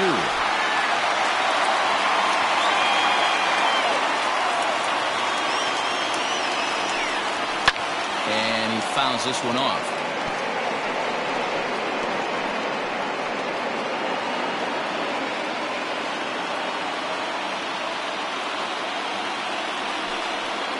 Struck him out.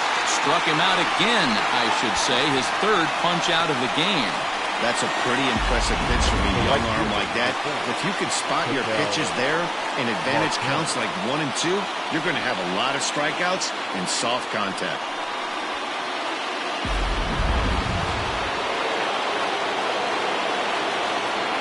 Standing in now, Ketel Marte. Swing and a ball lifted in the air toward the line and right. Back goes McNeil. He's got it. A nice play there. 2 away. The first baseman, number 19, Joey Votto. Stepping into the box, Joey Votto. He lined out in his last trip, so looking for better fortunes here.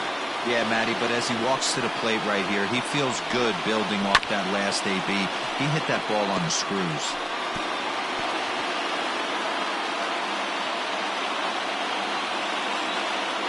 Even at 2-2. The pitch. Not where he wanted that fastball to be, and it's 3-2 now. Brian Reynolds would be next if they can keep this inning alive. Into the windup. The payoff pitch. Popped up. Wong is there for it. Makes the catch, and that'll retire the side. 1, 2, 3 go the Marlins. We are still scoreless.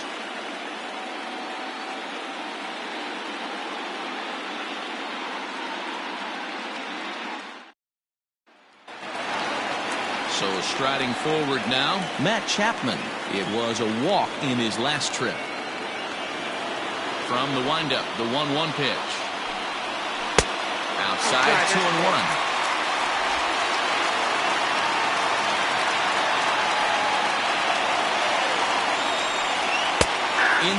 It's even now, 2-2. 2 balls, 2 strikes, a crucial count for both pitcher and hitter. So, Dan, what was your approach on the mound in that count? Do you still pitch for the strikeout here?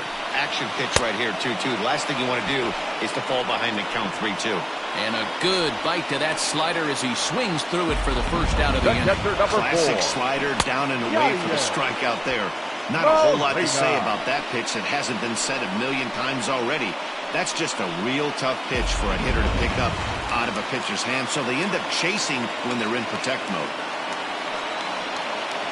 To the plate now, Yadier Molina, and he lays off ball 4. So now the potential winning run is aboard at first.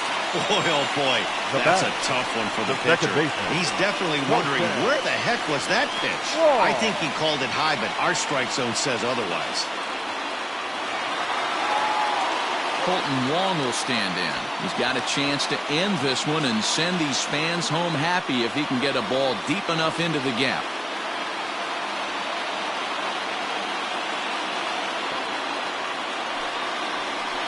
Drilled to the left side. That gets through, and he'll reach base again on his second base hit of the game. Throw comes in quickly, so the winning run advances to second now with only 1 away. Hey, I can't imagine that's the pitch he was looking for right there. But he did his best to keep his nose in there and drive that changeup for a base hit. Here's Marcell Ozuna. He's gone hitless to this point. Not a great game up to this point, but none of that would matter if he could come through right here. A chance to be the hero.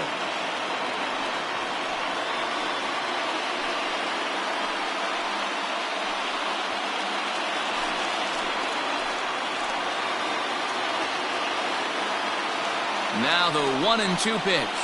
Nope. Here he is in his 3rd inning of work out of the pen, which isn't all that common these days. And he's looking a little off right now. These guys aren't used to getting this much work in a single game anymore.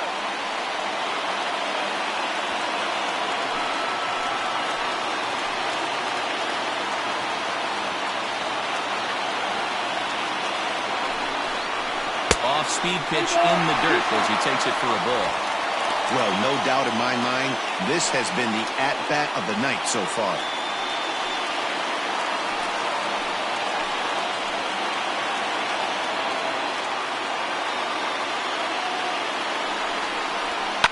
And it's fouled away.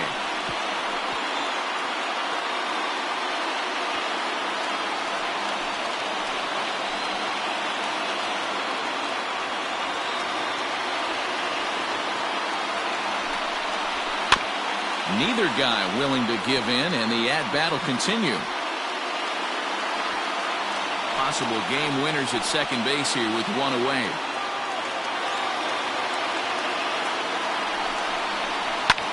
And this ball's pretty well struck high and deep to left field. But he's going to get there as he runs it down on the warning track for the second out of the inning. Well, he had to track that one for a long time, and he did so while looking back over his shoulder. Not an easy play by any means, but they practice these all the time. Brent Suter trots in from the bullpen here as he inherits a tough spot with 2 on and 2 away. Number 35, Brent Suter.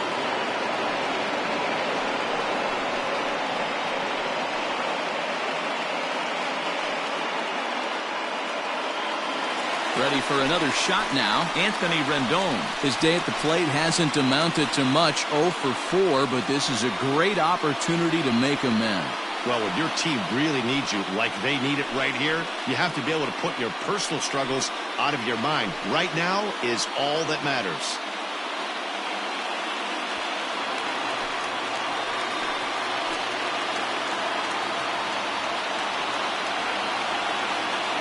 The 1-1. Grounded back up the middle. Throw on to second for the force, and the side is retired. So it's no runs on a hit, no errors, and 2 men left on. No winner yet. On to inning number 11 we go, and we still have no score.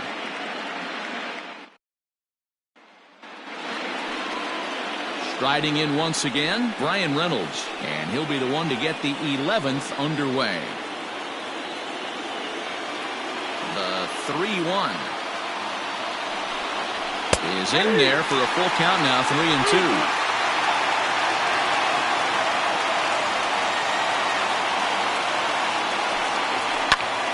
Still hanging with him. Another good swing to keep it going.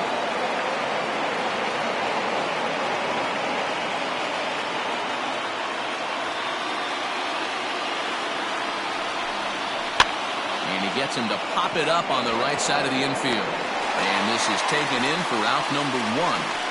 Now batting, the catcher, Gary Sanchez. So here's the cleanup hitter for Miami, Gary Sanchez. He got on top of one and was a ground out victim last time. Now the 1-1 pitch. Hey, I don't mind that take right there. That was a nasty breaking ball. Started outside the zone, popped back inside the zone. Good spin rate on it. Move on to the next pitch. And that's high for a ball. It's 2-2. 1 out, nobody on.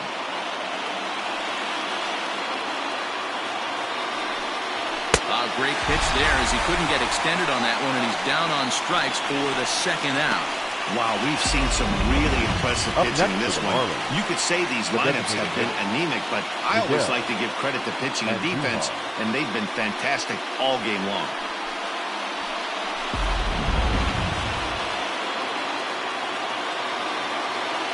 At the plate now, Miguel Andujar. High and wide, 2 balls and a strike. Bases are empty here with 2 men out.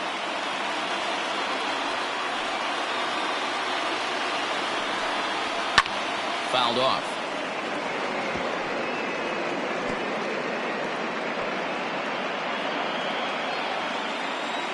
Into the windup.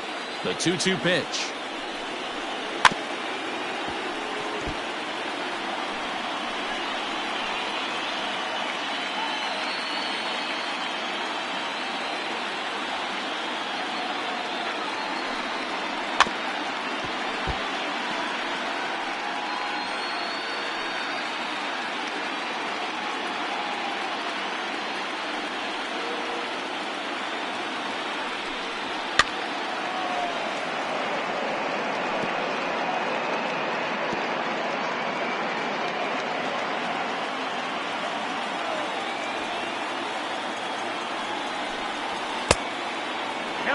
He's definitely going to want to get greedy in his zone, and he's obviously seeing the ball well, or he would have swung at that pitch. Sometimes in these long, epic at-bats, you start to get into swing mode. Into the windup, the payoff pitch. Swing, line drive. That's going to be trouble. He takes the turn and heads for second. And your go-ahead run is in there at second base as he's got himself a 2-out double. The third baseman. Man, I don't think he could have bisected those fielders any better if he tried. Drove that one into the alley for a gapper that'll bring him easily into second base. Rafael Devers the next to bat, and his guys are looking to erase that donut on the scoreboard with a runner in scoring position. Yeah, Matt, they've been really shut down so far in this one. They've had runners on base, but haven't been able to string anything together.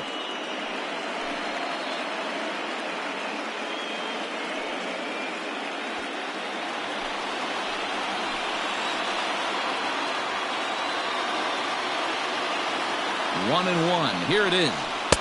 And this ball runs away for ball 2. 2-1.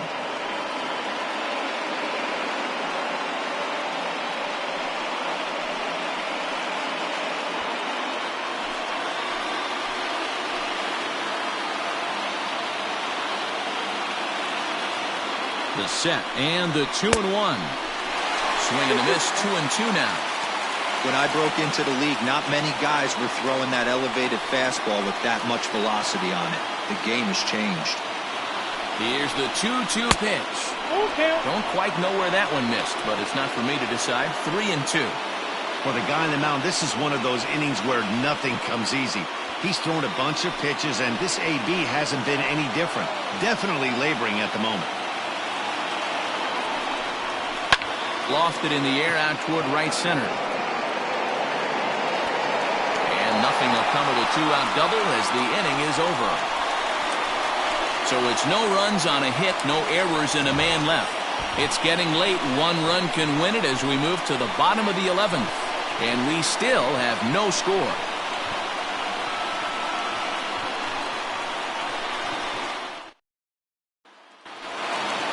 Next will be the cleanup hitter, Pete Alonso. He'll look to bounce back after striking out his last time up. And this is down at the knees, but called a strike. Wow, it's 3-2 now.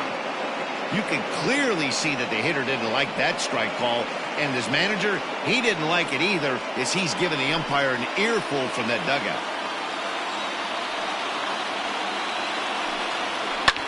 Skied in the air to straightaway left. Springer on the run, and he tracks it down. Nice play for the first out.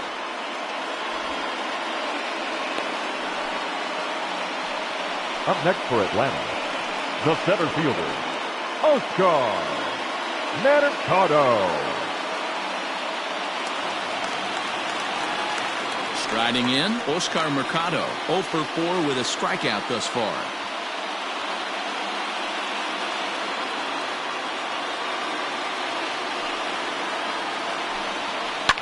Fouled away.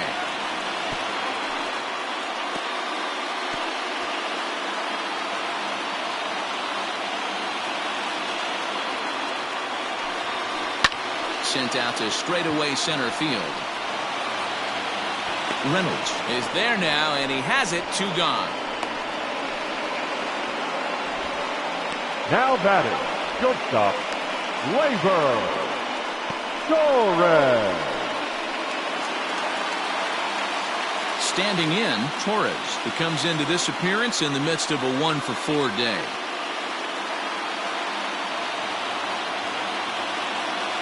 One and one, the pitch. A ball and 2 strikes. 2 strikes.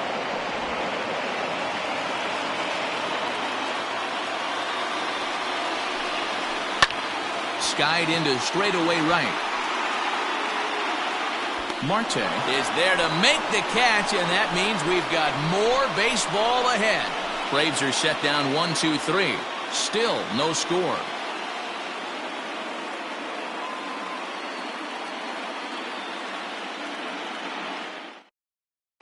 Shane Green gets the ball as he'll take over to start this 12th inning. Number 19, Shane Green.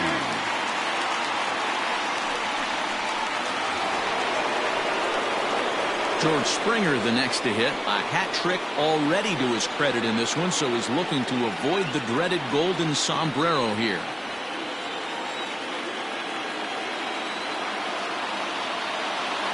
Now the 1-1 pitch. Hit out towards second. And that'll get through into center, so there's your possible go-ahead run on base now to lead off the inning. Hey, look at this guy compete right there. Nice base hit. Are you kidding me? He had already had the hat trick. He was staring the golden sombrero straight in the face, and he said, no dice.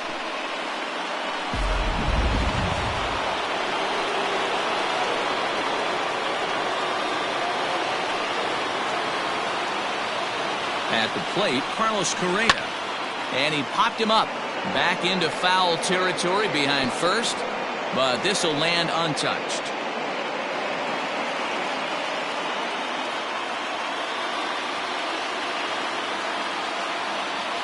Now the 1-2 pitch.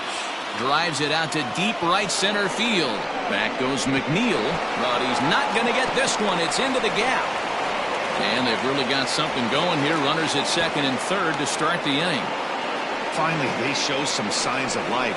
These guys have been swinging the bats like they're underwater or something. Got a single and a double, and now they've got runners on second and third. We'll see if they can cash them in.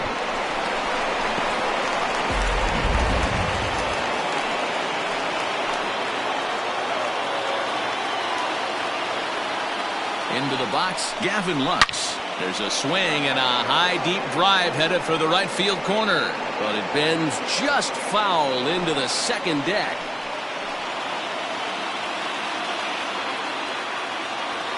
Ready with another two-strike offering. And a swing and a miss. He struck him out. And the go-ahead run stays at third with one big out on the scoreboard now. This programming note to pass along. Due to the length of our game tonight, the long-running animated series The Wilkersons will not be seen this evening. Again, no episode of The Wilkersons after the game tonight. So a big spot here, and stepping in, Ketel Marte. And he could very well get the intentional pass here, as that would set up a potential double play ball that might keep the game tied. And it looks as though the decision makers in the dugout will give him a free pass to first, so the bases are loaded here on the intentional walk, and the force play is now in order. Well, tough to say if that was their intention or not, but it's not the worst thing that could happen. A force at every base now, so there are a lot of ways to get out of this. So bases are loaded. Nowhere to put him with one away. And standing in is the on-base machine, first baseman Joey Votto.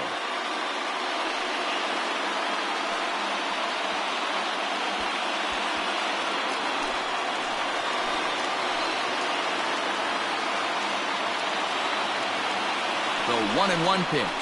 Ball that's upstairs. It often becomes harder to hit the zone when the pressure starts to heat up.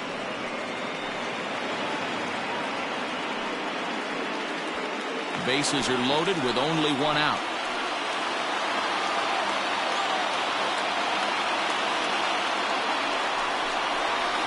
2-2 now. Hey, it looks like this guy's going to work in the upper part of the strike zone. It'll be interesting to see if this lineup can adjust to the way he pitches.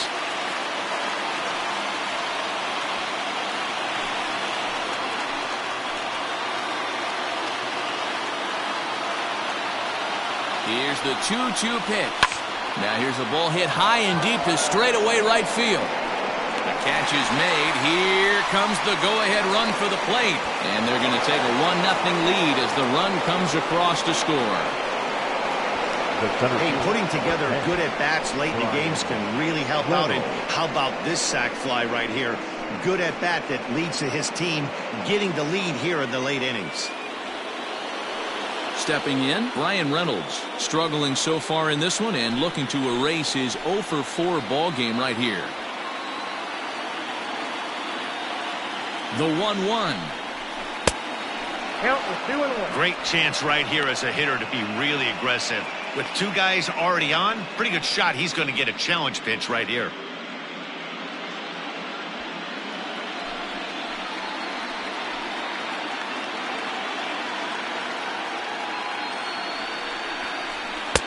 He's fallen behind now, 3-1. This is a spot you'd like to be in as a good hitter. Runners in scoring position and count leverage in your favor. 2 down, runners at first and second. And he'll lay off the cut fastball here as this misses off the plate for ball 4. These guys on defense are still within striking distance, but after that walk, one swing of the bat could really blow this thing wide open. Jose Leclerc answers the call to pitch here in a big spot. He inherits a bases-loaded jam, but needs just one out to get out of it.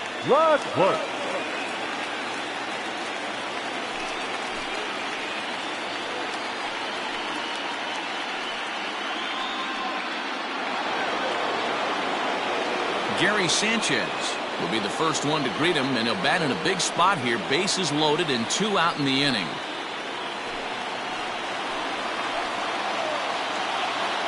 The set and the 1-1.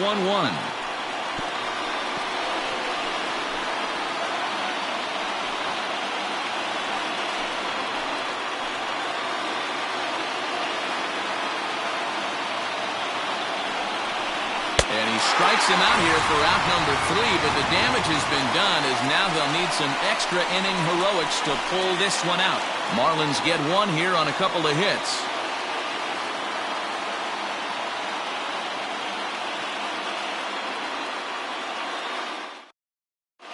Dylan Betances is on now, hoping to finally wrap things up in the bottom of the 12th.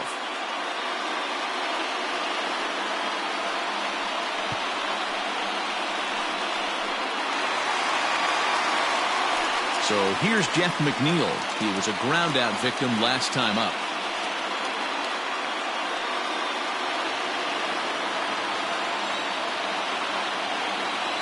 Now the 1-2 pitch.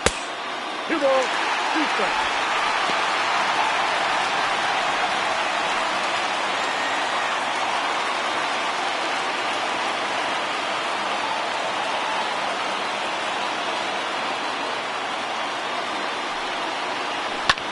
Skied in the air to straightaway left.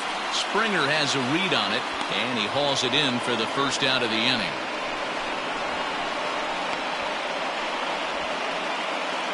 Now batting, third baseman, Matt Chapman.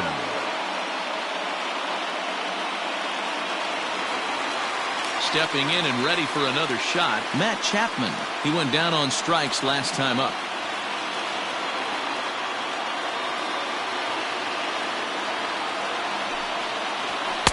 And this one runs a little too far in, ball 2.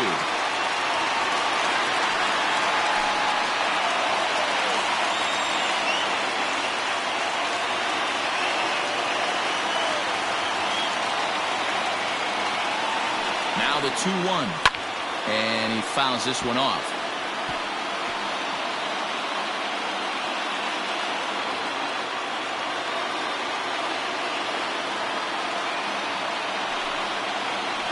Hit sharply on the ground. And there are 2 away now.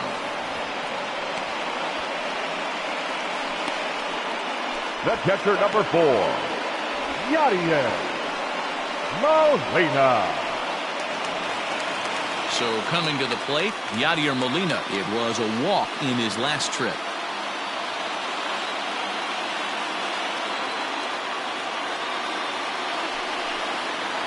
Two balls and a strike to Molina. 2 out, nobody on.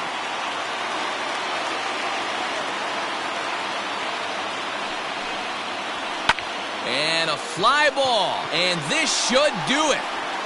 Springer is there to make the catch, and with that, the ball game is over.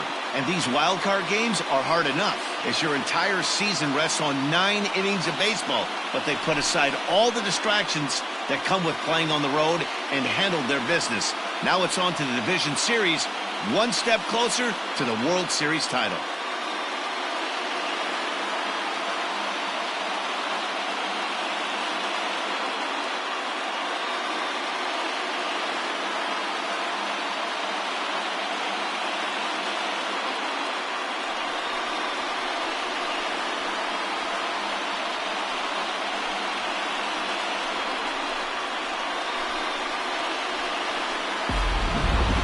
Time for one final check of the line score as you see the key players there in this shutout victory.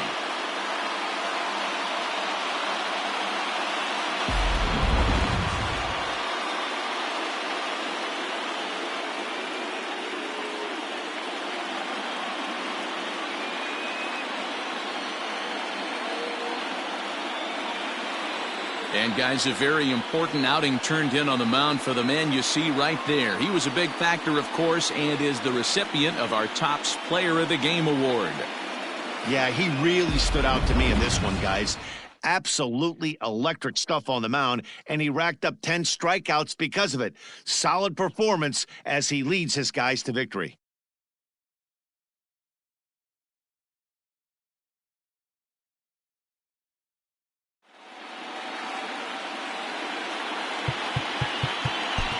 Here now is the final line score tonight. First,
MLB The Show is your home for postseason baseball. It's Game 1 of the American League Division Series between the New York Yankees and the Boston Red Sox.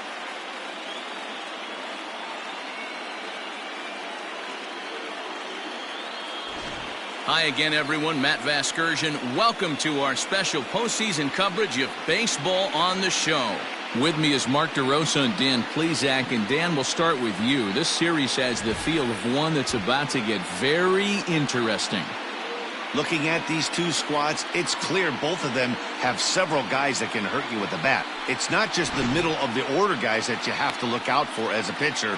So the team that gets the timely hitting and quality at bats is probably going to prevail. The postseason is officially in full swing. Lineups and first pitch coming up next.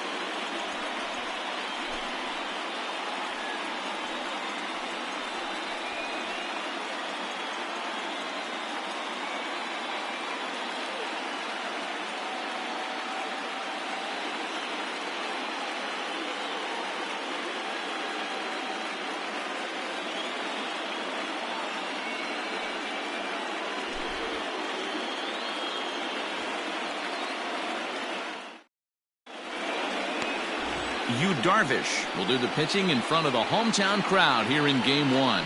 What's your take on him, Dan?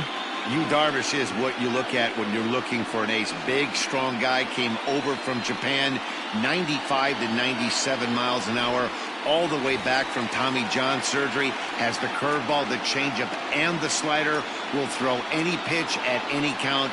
One of the top pitchers in the game, and you'll know early if he's seeing a lot of swings and misses and strikeouts, it's going to be a long day for those guys swinging the bats. Bell scoops it up, and he'll flip it to the pitcher covering for the out.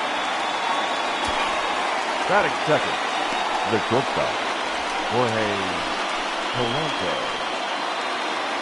Next for New York, Jorge Polanco, as the switch hitter will take his cuts left-handed here. It's very difficult being a switch hitter, and very rarely do you see the same hitter from both sides of the plate. He's a far superior hitter from the left side as opposed to the right side. Yankee shortstop behind in the count 1-2.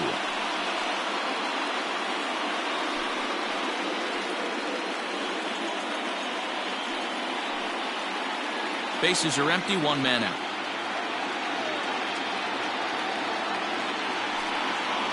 And the slider gets him swinging, two gone.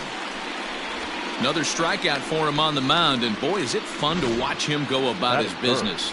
No doubt, Matty. He's one of my favorites, mostly because of his stuff. You know, he can absolutely dominate on any given day because of what he offers up there. It's just nasty. There aren't many hitters that like to see this guy on the mound. In now, Christian Yelich. 1-2 for Christian Yelich. Time for a look at our umpires in this one. Behind the plate is James Kingsley. Hey, Dero, James Kingsley's a pretty good umpire. He doesn't get too excited, keeps things under emotions. He's a pretty good ball and strike umpire. Yeah, James Kingsley will never show you up, and he's always approachable. The 1-2 pitch. Pops this one up. Moncada in foul ground, but this will land untouched.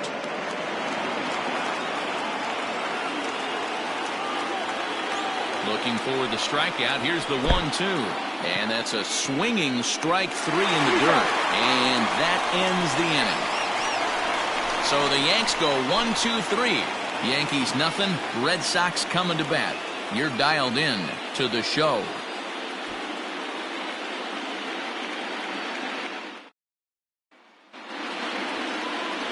Clayton Kershaw gets the call in hostile territory here for Game 1 of the Division Series. What do you have for us on him, Danny? Well, Clayton Kershaw, he just breathes different air than everybody else. The best pitcher in the game of baseball. Good fastball, good changeup, good cutter, and a terrific curveball. When you think about the Cy Young Award, he's always in the mix. He's good, he's strong, he's left-handed, and he's quite simply one of the greatest pitchers of all time. 3-1 to him now.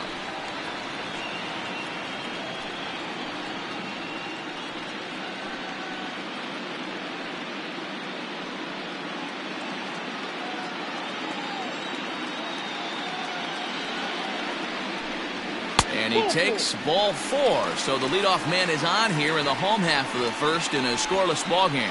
As if things aren't tough enough here playing in this hostile environment, he walks the leadoff hitter, and he's a threat to run every time he gets on base. Not the way he wanted to start this outing. Striding in for Boston, Starling Marte.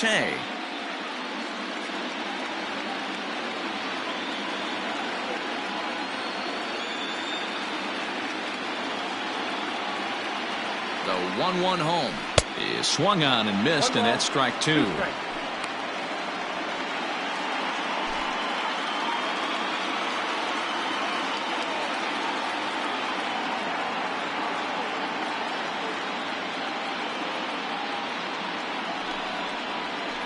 Lifted in the air toward the line and right, but this will wind up being a foul ball.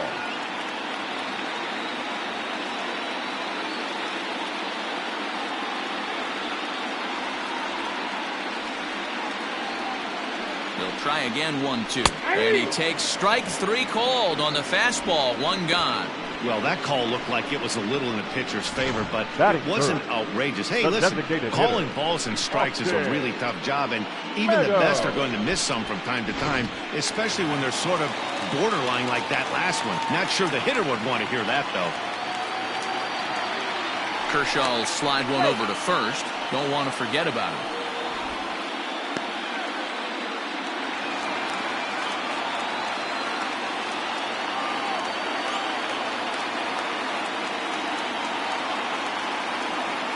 And again a throw and a dive, but he's back in there.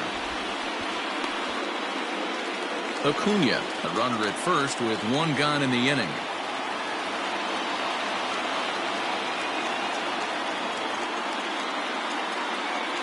Standing in now, Austin Meadows. But he won't draw a throw. That's taken for ball 4, and it's 1st and 2nd now with 1 away. At this rate, he's going to set some kind of a record for walks issued in a game, or he'll get an early hook. We'll see if he can settle down here and start to find the strike zone, or if he continues to struggle. So here's the cleanup hitter, Cody Bellinger. Runners are at 1st and 2nd with 1 away.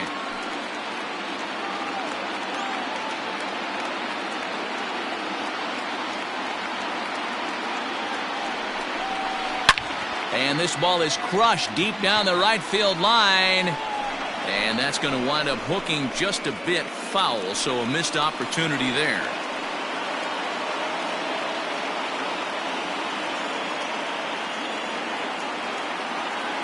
Hoping to send him packing. Pitch on its way. 2 balls, 2 strikes.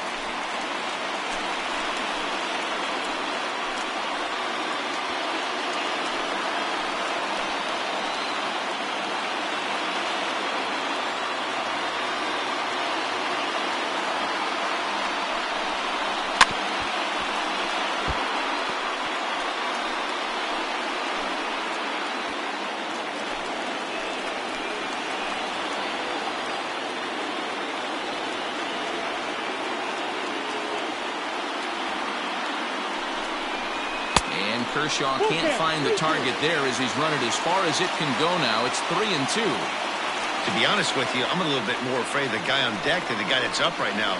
If I'm on the mound, I want this guy up right now. He's the guy that's got to beat me. The 3-2 pitch. Scorched to third. Arenado has it to second for 1. On to Rizzo, and it's a double play. Side retired. A couple of walks, but no damage. Back with more from Game 1 after this.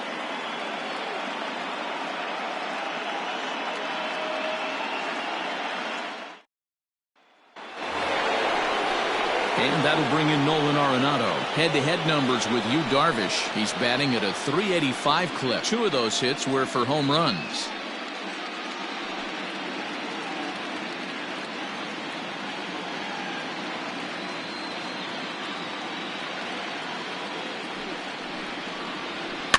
And it's fouled away.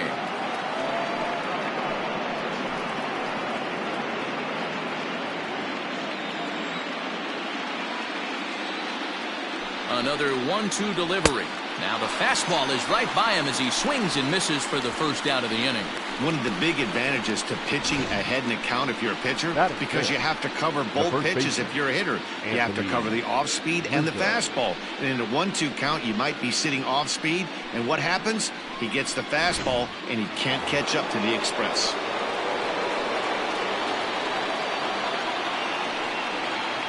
Stepping in now, Anthony Rizzo. Oh, and this is swung on and missed. 4 strikeouts already, and that's out number 2. He's really on a roll right now on the mound. Back-to-back strikeouts to wrap up the last inning, and now he started this frame with the same story. 4 straight strikeouts in all.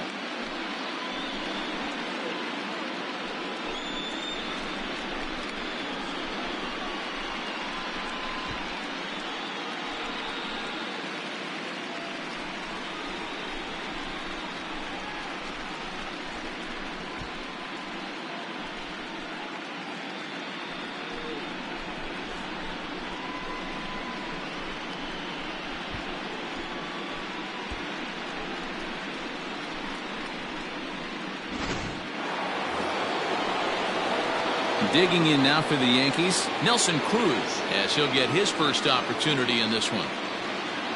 No score here as we play inning number 2.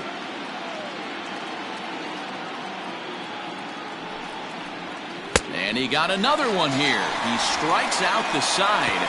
He set down 5 in a row via the punch out, and the inning is over.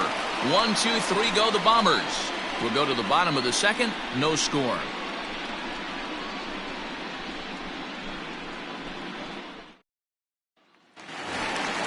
Next up for the Red Sox, Josh Bell, as they'll have 5, 6, and 7 here to start the home half of the second.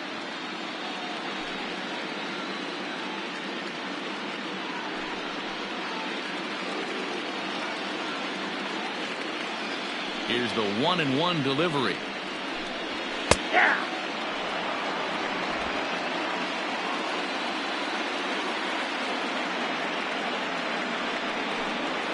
And they really bunch him up on that one as he swings and misses for the first out. Just tied him up with that last pitch. Pretty evident by the swing. Sometimes guys get in that protect mode so much that they're swinging at everything that they see, and they end up offering it pitches that they can't possibly do anything with.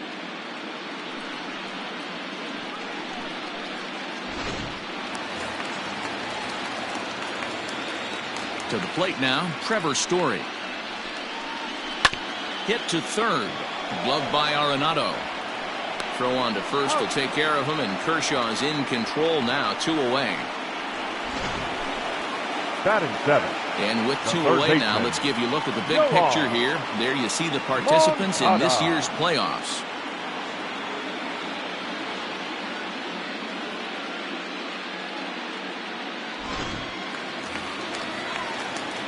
Next to bat will be the Cuban import, Yoan Moncada. We'll try to make something happen with 2 gone in the bottom of the second.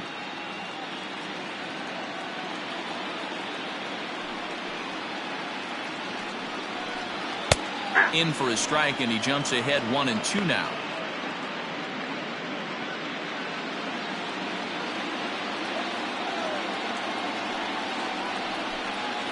Breaking ball, and he gets him to chase it in the dirt. And the throw to first ends the inning. Some of our nation's young minds and future leaders here in attendance.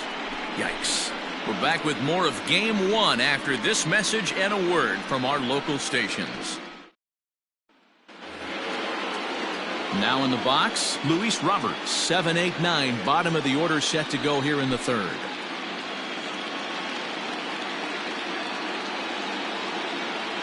The 1-1. Popped up. But this will land untouched.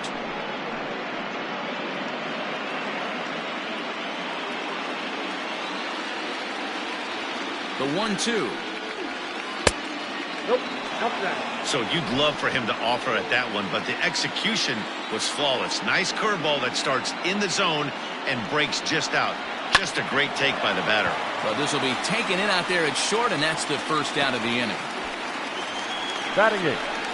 The catcher, Omar Narvaez. Settling in now, Omar Narvaez. Both teams so far yet to crack the hit column.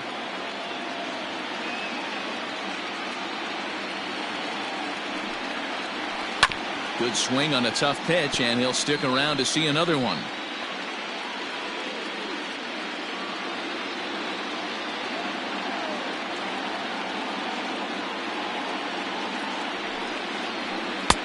And a good pitch here, but this is taken for a ball as the count moves to 2-2 now on the Yankee catcher.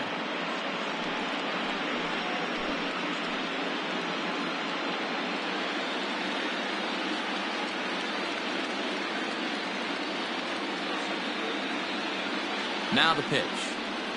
This one's down to third. Moncada fields it cleanly. And that's the second out.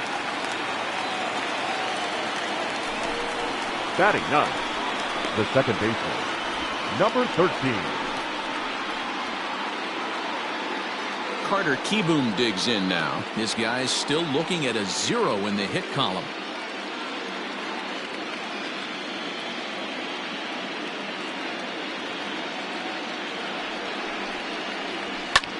High in the air out to center field. Marte is under it. No trouble with this one, and the inning is over. So the Yanks go 1-2-3. Home half of the third coming up. No score.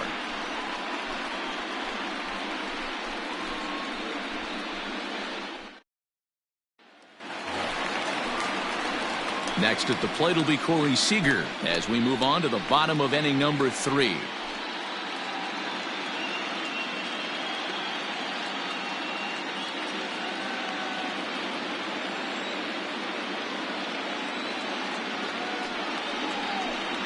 Swing and a miss as he starts the third the same way he ended the second with a punch out, 1 away. Anytime a pitcher locates a Batting fastball ninth, on the inside the corner, catcher, it's going to be a tough pitch to hit. That one was spot on, and he had no answer for it.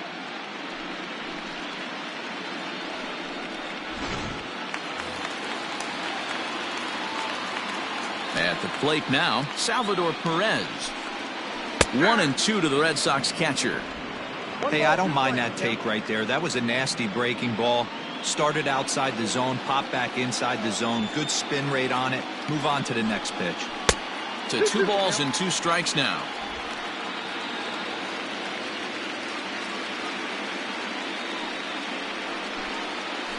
And this is swung on and missed. His 5th strikeout already, and there are 2 gone in the inning. 2 up, 2 down on strikes in this inning. He Now looks batting, really left sharp fielder, out there, guys. Ronald Acuna Jr.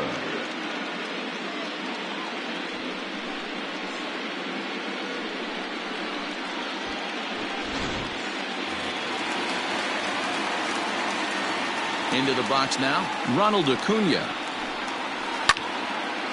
A dive, and he knocks it down. And the recovery will not be in time at first, and the inning will continue following the infield single. The center fielder, number 2, Starling. So a runner at first with 2 away, and that'll bring up Starling Marte.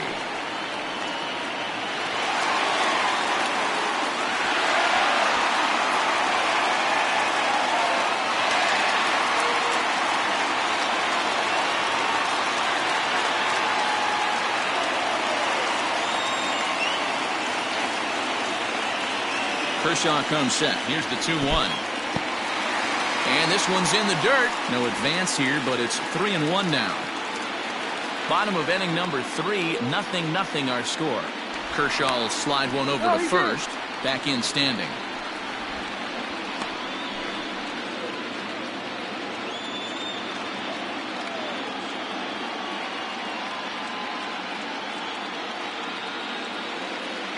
The 3-1. And a good at-bat that time as he lays off for ball 4. And as a result, that'll move a runner up into scoring position now with 2 away. Oh, man, I think this walk is going to grind at him for a bit. He just missed, and now the inning continues with a man in scoring position. 2 men on, 2 out, and Austin Meadows will be the next to bat.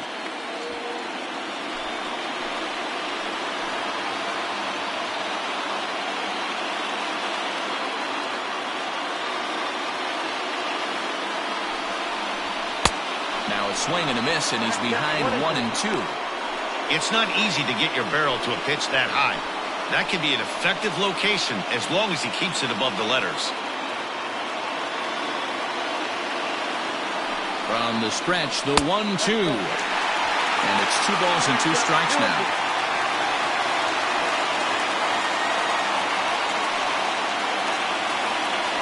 Two men are on with 2 men out.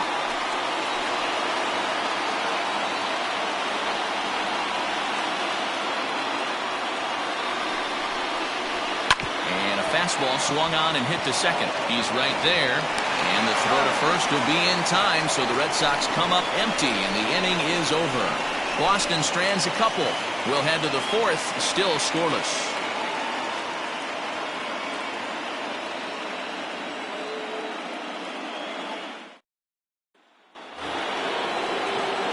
Stepping up to the plate, Andrew Benintendi. He got on top of one and was a ground out victim last time.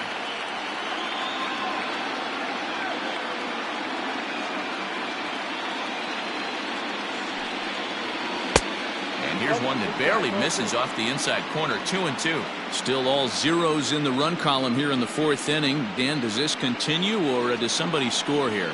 Oh, you have to love. You know, Matt, we have so many of these games that are 12-10 and 9-8. It's nice to see a low-scoring pitcher's duel for once. Now a pitch popped up. Should be enough room for Perez behind the plate. And he'll indeed make the play in foul territory for the first out. Shortstop, Jorge Polanco. So the base is empty here with 1 away, and that'll bring in Jorge Polanco to hit next.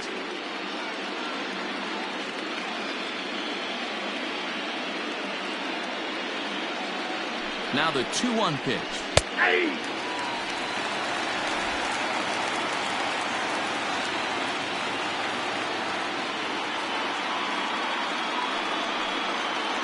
Comes back with the cut fastball for strike 3 called, and there are 2 down.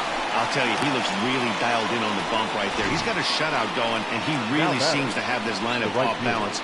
Even when he challenges them up in the zone, they don't have an answer for it.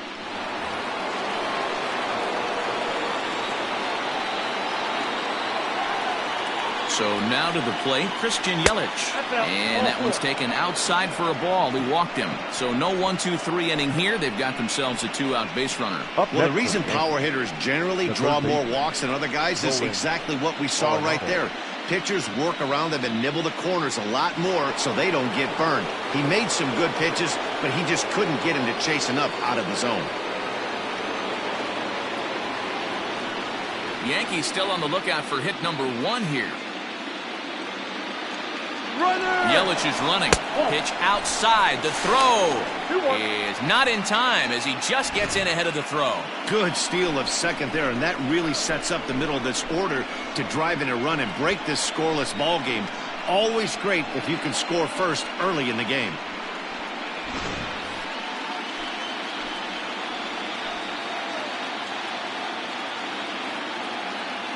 The set and the 2-1. Inside ball 3. They know the threat this guy possesses at the plate. I know it's 3-1 in this situation right here, but I can't imagine anything comes over the heart of the plate.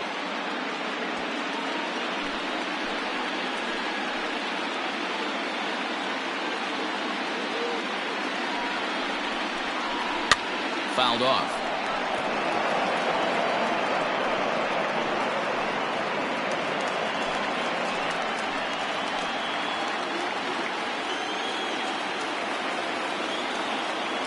The payoff pitch.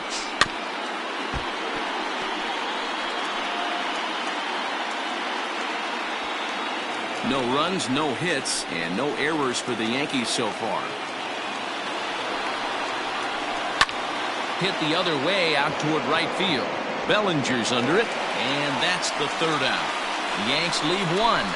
On to the bottom of the 4th now, still with no score.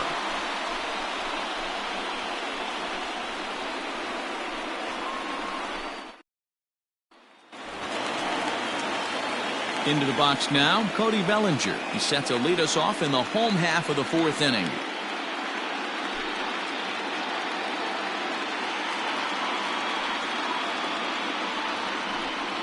Full count to Bellinger. 3 balls, 2 strikes. Count is full. 3-2.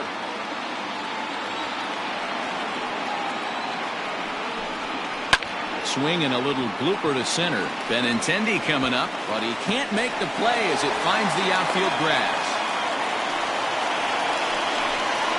The first baseman, number 55, Josh Bell.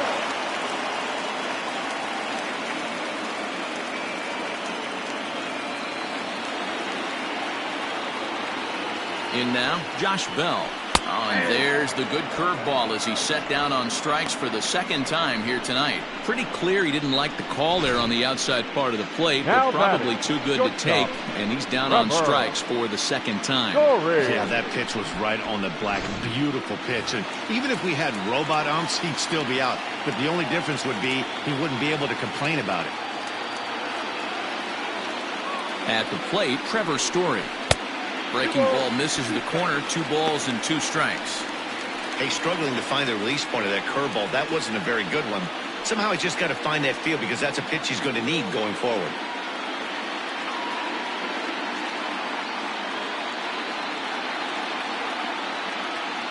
The 2-2.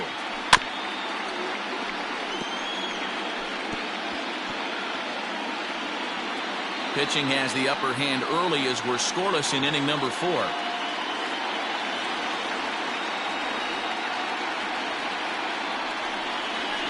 Got him swinging. Chased it well out of the zone, and there are 2 gone. Boy, he's got great stuff today, doesn't he? That's now 7 punch-outs now here in the middle innings. He's up over 1 inning up to this point. It'll be interesting to see if this lineup can change their plan of attack and start to put the ball in play. But right now, that's just not happening.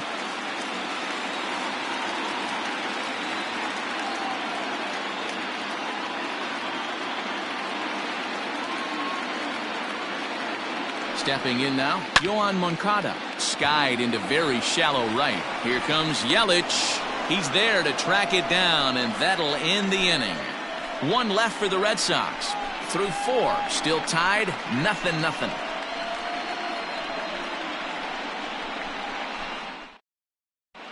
Back now at Fenway Park, and here's Heidi Watney with a report. Thanks, Matt. I talked with Yankees manager Aaron Boone during the break about the team's offensive performance so far, and he was pretty blunt in saying they're just not having very good at-bats. They've only managed 1 base runner in this game, so it's easy to see why he said they haven't shown much fight today. He's hoping to see someone step up and find a way to get something going, though. This game isn't out of hand, so it remains to be seen if they can snap out of this funk and climb back into this one. Good stuff, Heidi. Thanks.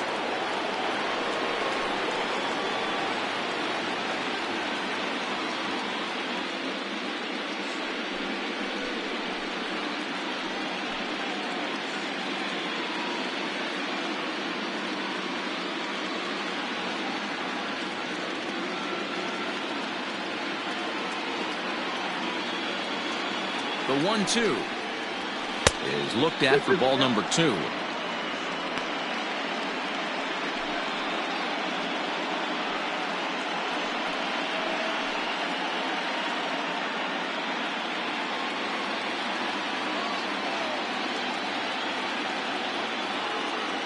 Here now the 2-2. The bouncer to the left side. A diving effort here as he gets a glove on it. And a good try to recover that time, but he'll beat it out as he's aboard to kick off the inning. Hey, D-Row, it's about time they finally break through. We're into the 5th inning, and that's just their first hit of this game. Yeah, Danny, it's been a pitcher's delight out there, but I'm an offensive guy. I want to see some balls moved into the gap. First knock, hopefully this is the start of many. Into the box, Nelson Cruz. All even now, 2-2.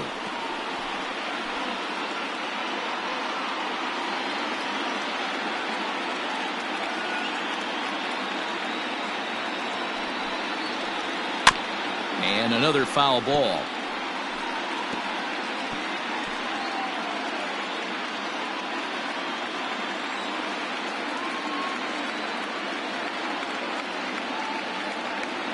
The 2-2 pitch.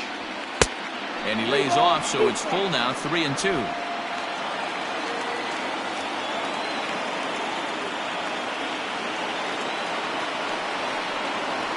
And And he misses there for ball 4. So runners are at first and second now with nobody out. Well, they've struggled offensively in this one so far, but after that walk, they've got runners at first and second and look ready to make a little noise. Just need a big hit now. Stepping up now, Luis Robert hit it hard but lined out in his first at-bat. Yeah, pretty unlucky right there, Matty.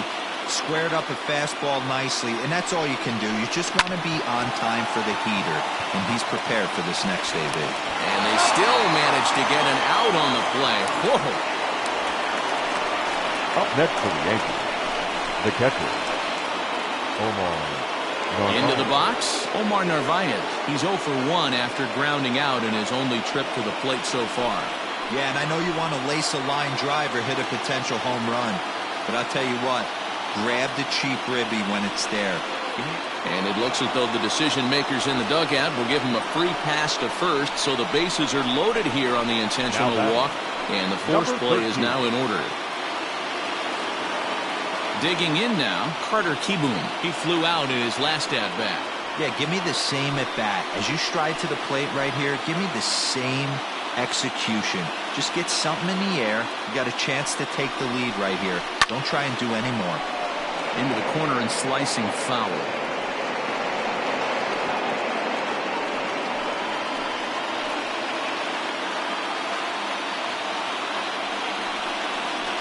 Now a ball grounded to short. This could be 2. To second for 1. Relay to Bell. The double play. And that's how the inning ends. Just what the doctor ordered. He gets the double play to get him out of the inning. Back with more from Game 1 after this.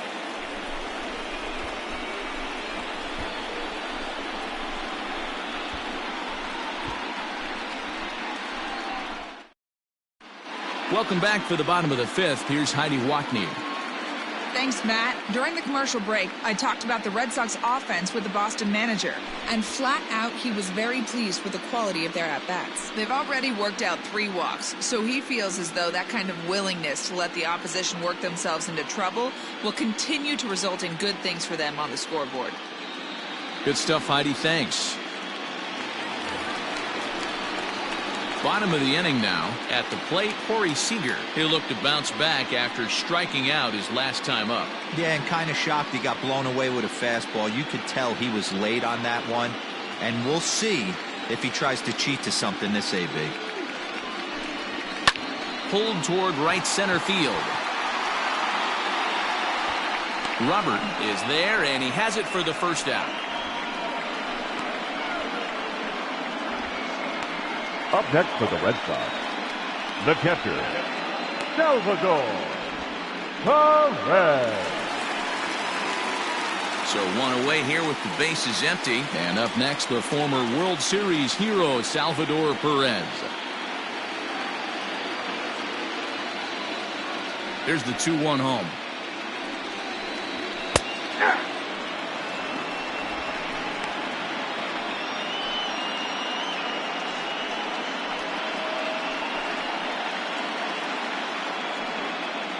No runs, 2 hits, and no errors for the Red Sox to this point.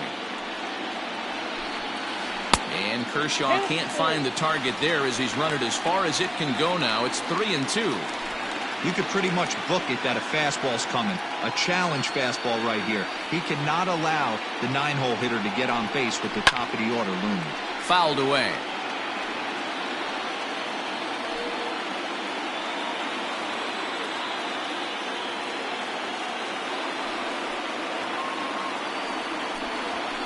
And he fouls this one off.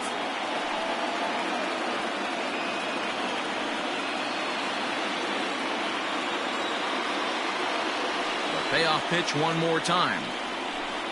And he takes ball 4. So a good job out of the 9-hole and getting on base as we go back to the top of the order. Now batting, the left fielder, Ronald Now back Acuna to the top of the lineup. Jr. Stepping in, Ronald Acuna.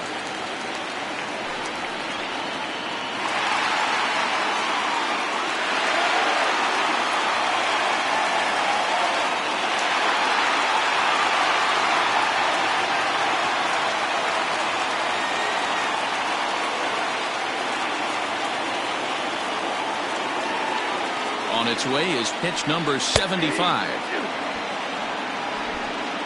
Runners on first with one down.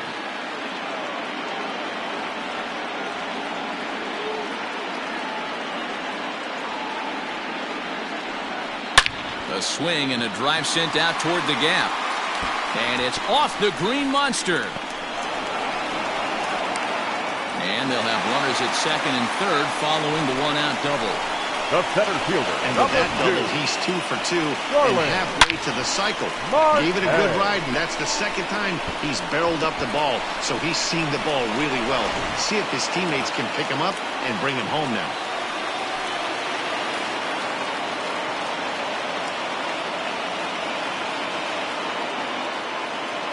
Into the box now, Starling Marte. Can't find the zone there as he lays off the breaking ball.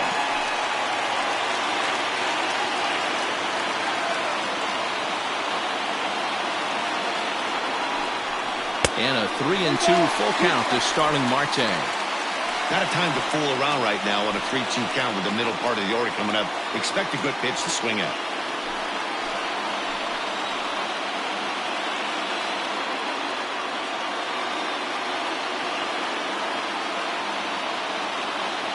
Now the payoff pitch home. Hit in the air to straightaway center. Catch made in center. Here comes the runner from third. And he will score on the sacrifice fly as he's in with our first tally of the ball game. This has pretty much been a pitcher's duel so far, so any way you can score a run, and a sac fly right there brings home the first run of the game here in the middle innings. Now the Red Sox DH, Austin Meadows. He was retired via the ground ball last time up. 2 out here and a runner at second.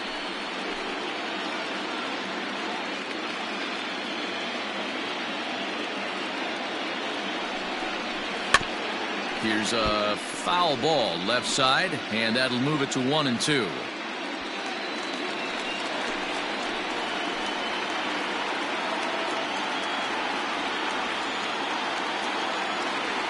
Looking to keep this a one-run game. The pitch started to chase there. They'll appeal it down to third, and no swing. It's ball 2.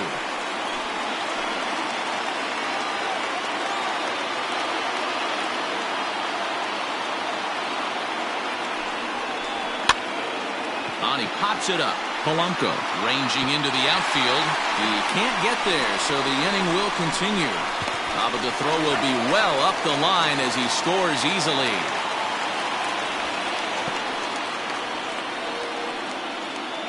The batter, the right fielder. So now time will be called as we're going to get a visit from the pitching coach here as he'll hope to settle his guy down.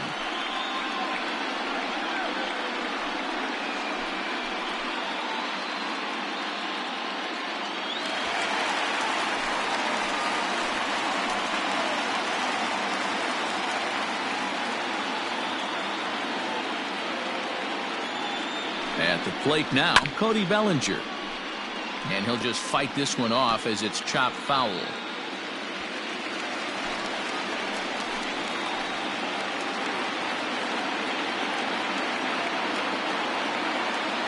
Now Kershaw delivers a 2-2. And that misses, so it's a full count, 3-2. For the guy on the mound, this is one of those innings where nothing comes easy. He's thrown a bunch of pitches, and this AB hasn't been any different. Definitely laboring at the moment.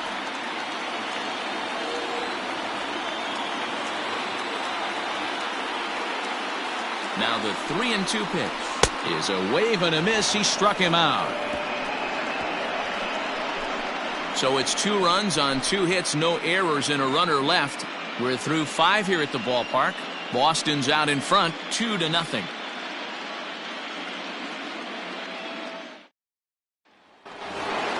So back to the top of the Yankee order. Digging in, Andrew Benintendi. He's 0 for 2 thus far in this one. Things not looking very good so far in this one, but we're still in the middle innings. They're down by a couple of runs, and this would be a swing and a shot hit down the corner. Nearly a big fly to start the inning. Instead, a foul ball.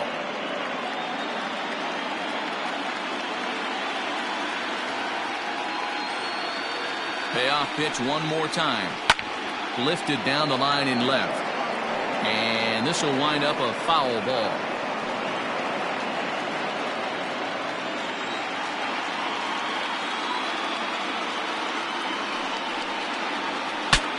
Saws him off here as this ball's popped into the air. And he'll steer clear of the flying debris to make the catch here for the first out. The batter, number 11, shortstop, Jorge Polanco. Ready now, Jorge Polanco. He's hitless in the game, as is much of the rest of his team. One out, nobody on.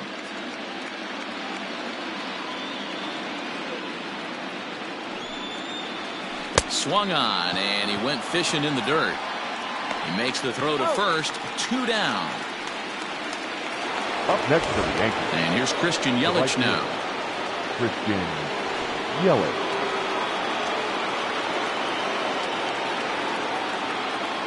The 3-1. He loses him on ball 4. Well, they've been unable to get to this guy, so they'll take base runners any way they can get him. At the very least, you make him work from the stretch and add to his pitch total. Striding forward now, the Yankee cleanup hitter, Nolan Arenado. He's 0 for 2 with a strikeout in this one.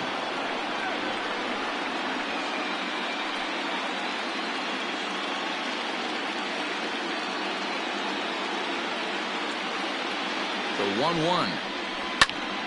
1-2 now.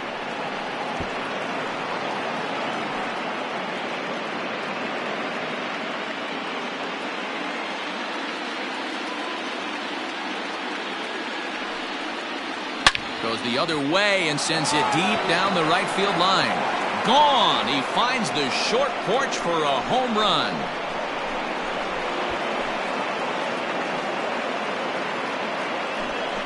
A 2-run blast to straightaway right field. His first homer here in the series as the Yankees have tied things up. It's 2-2.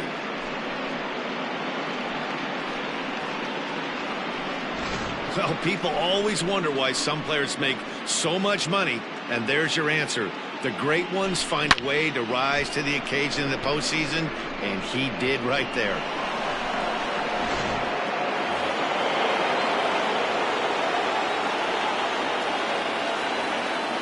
So now to the plate, Anthony Rizzo. 2 balls and a strike to the Yankees first baseman. Some action out in the bullpen. Couple of right-handers starting to loosen up.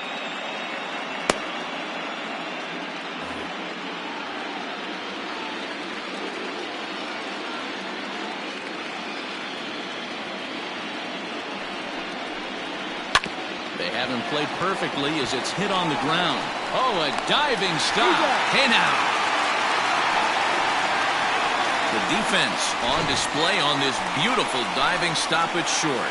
We're back with more of Game 1 after this message and a word from our local stations.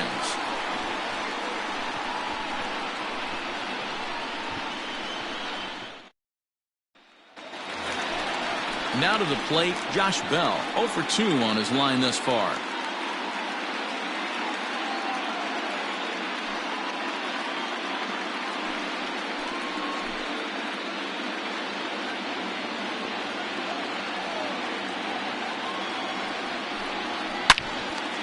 A shot to second base and handled for the first out.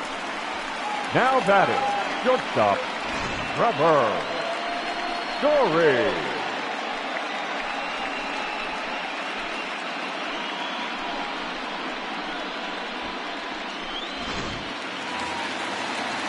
Trevor Story steps in now.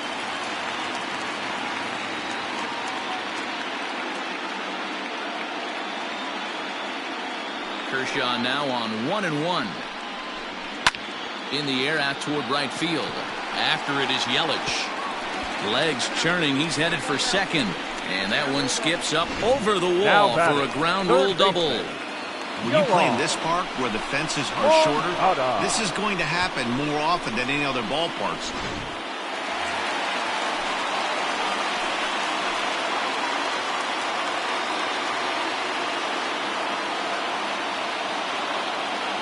In now, Yohan Moncada. He's fallen behind now, 3-1. Corey Seager, the number 8 hitter here, waits on deck.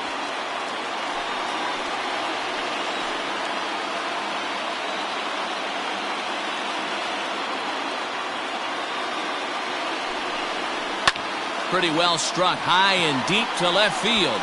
Going back is the left fielder. See you later.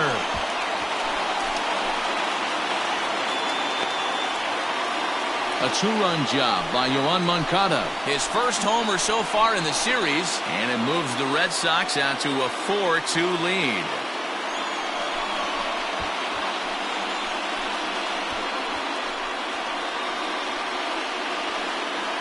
Hey, that's the price you pay right there when you try and sneak a fastball past this guy. Power hitter, and every power hitter in the league knows you got to start with the numero uno, number one, man. You got to get on the heater and adjust to everything else, and he did just that. Here comes the Yankee skipper on his way to the mound, and we're going to see a pitching change as that's going to do it for his starter here tonight.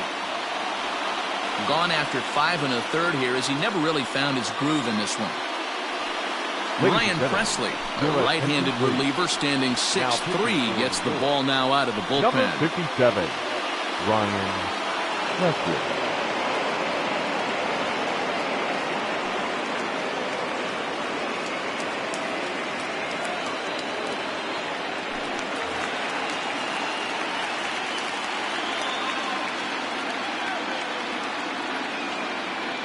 At the plate, Corey Seager.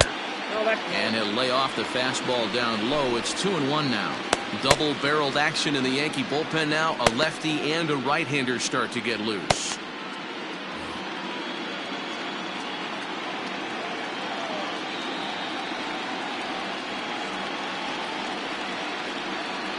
The 2-1 doesn't catch the outside corner. It's a ball. Due up next is Salvador Perez.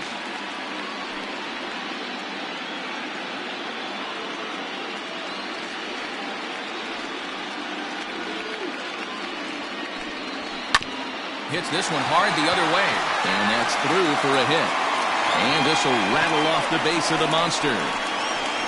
Not in time, and he's in there with a double.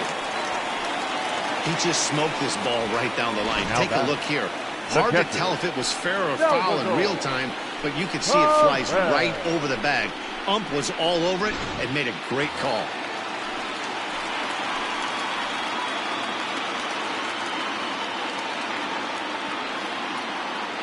Stepping in now, Salvador Perez, and it's fouled away.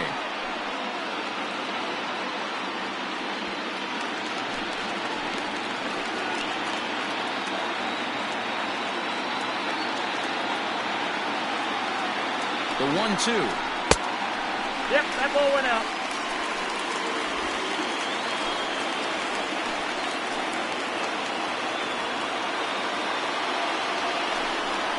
Swing and a miss, and they'll dodge a major bullet that time. 2 away. Classic slider down and away for the strikeout there. Not a whole lot to say about that pitch that hasn't been said a million times already. That's just a real tough pitch for a hitter to pick up out of a pitcher's hand, so they end up chasing when they're in protect mode. To the plate now, Ronald Acuna. A shot down the first baseline. But this is a foul ball as the count holds steady at 1-2.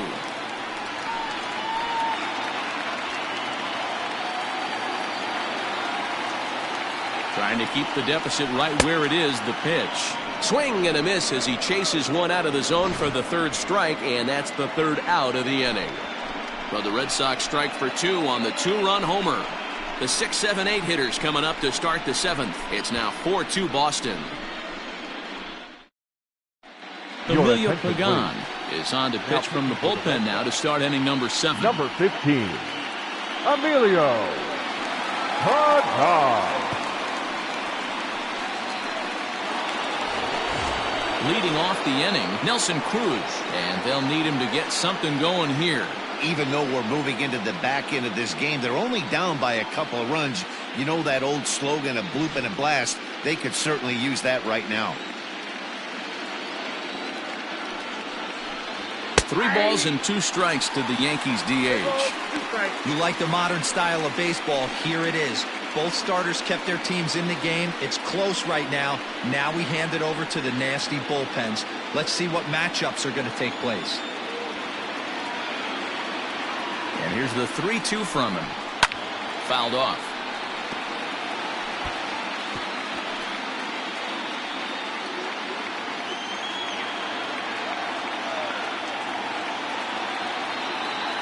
Payoff pitch one more time. And a good take there as they'll have a leadoff man aboard to start the 7th. It's ball 4. Man, that's a tough one to swallow. You're hanging on to a slim lead, and the last thing you want to do is give up a leadoff walk. Seems like those are the ones that always come back to haunt you, so we'll see if that's the case here. At the plate, Luis Robert. He was a ground-out victim last time up. Yeah, I understand that, Matty, but this guy's got burner wheels down the first base line. I don't think he even concerns himself with that. He has to put it on the ground. That's part of what makes him successful. 7th inning here at the ballpark. 4-2 our score. Swung on and missed. Really fooled him that time for the first out. Wow, that's the case right there where a pitcher knows this guy's up there and he's in swing mode. That pitch wasn't even close to the strike zone, and he still swung at it.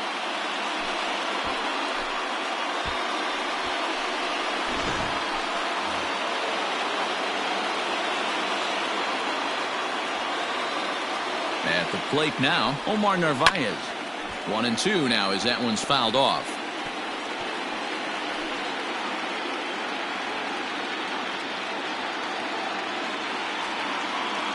Has a look, now the pitch. Line drive, and that's a base hit into center field. Oh, and he botches it. You know, D-Roll, there's been some great pitching in this one so far. After that knock, that's only the 3rd hit of the game, and we're getting late into this one. Yeah, they always say you got to tip your hat to the opposition sometimes. Well, I think this offense is tired of tipping its hat. They got to start to swing the bats a little bit better. That's their 3rd knock of the game. I know it's late, but maybe they can get something going.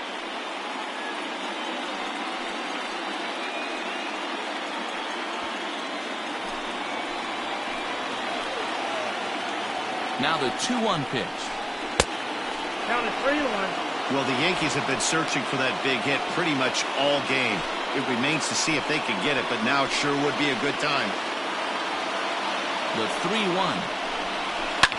Fouled away.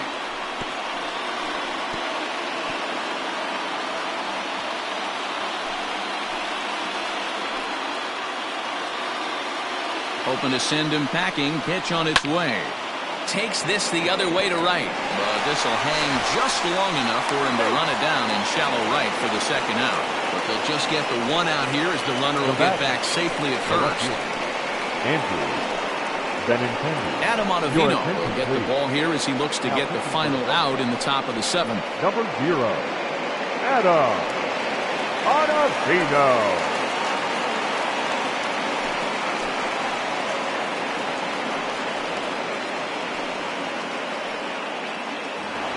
Left-handed hitting Andrew Benintendi stands in.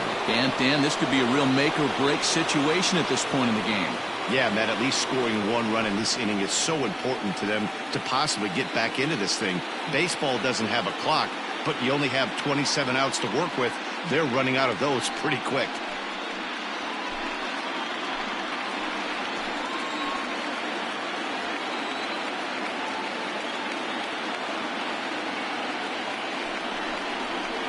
And here's a slider for a called strike, and he's behind 1-2 now. With runners on base, 2 outs and 2 strikes, this is a big next pitch for both sides.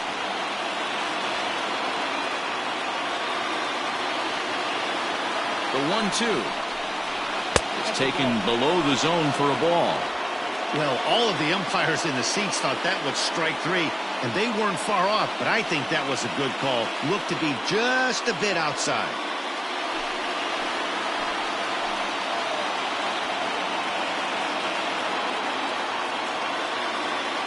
Here now the 2-2.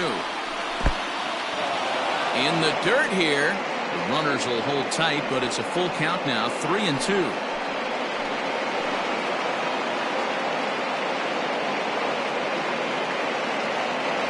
Now the payoff pitch home. Gets him looking up around the letters. Yanks strand a pair.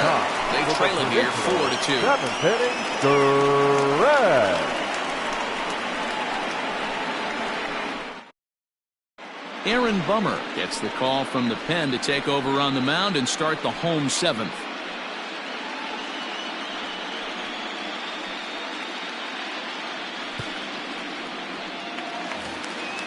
ready to go for the last half of the inning. So stepping in, Starling Marte earned himself an RBI with a sac fly his last time at the plate. The 2-1 home.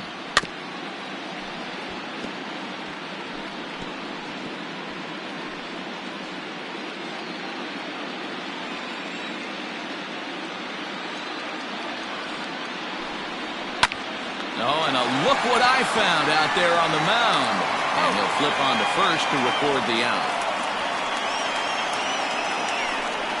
Now batting, the designated hitter, Austin Meadows. Digging in and looking for more, Austin Meadows. He's working on a 1-for-2 game so far. Bases are empty, one man out.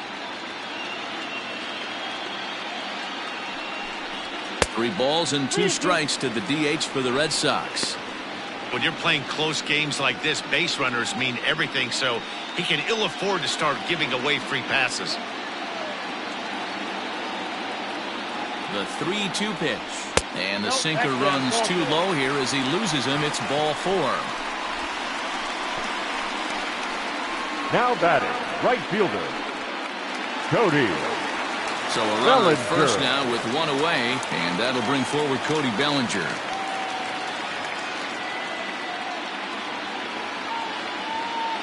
Now the 1-1 pitch.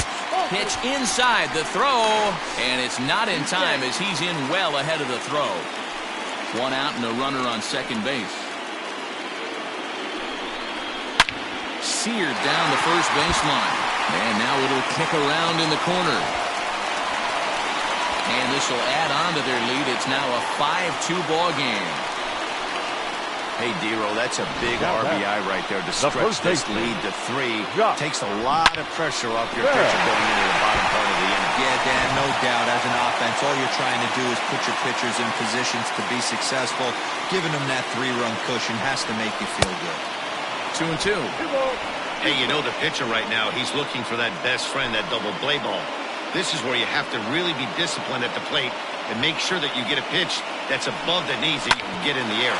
And this is on the ground is short. Could be 2. On to Rizzo, and it's a double play. Side retired. So 1 run here, 1 hit, no errors, and no one left on base. 8th inning coming up. The Red Sox lead it 5-2.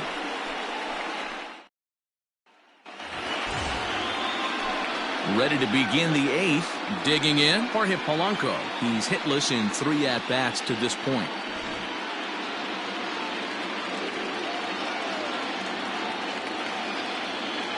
One and 2, here it comes. Swung on in the dirt for the 3rd strike.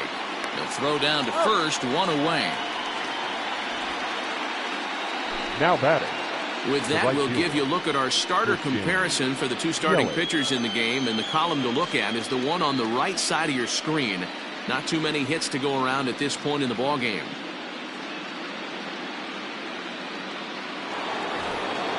In is Christian Yelich, 0 for 1 with a run scored thus far.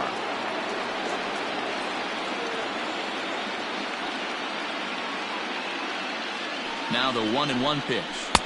Inside, ball 2.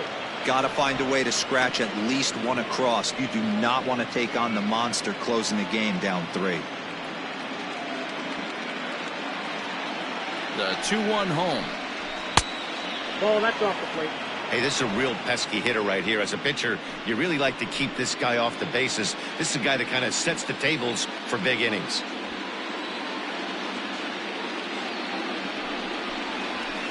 Fastball taken, but that gets the zone for a strike.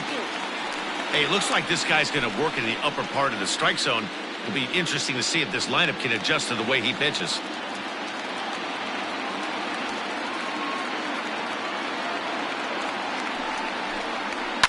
And he fouls this one off.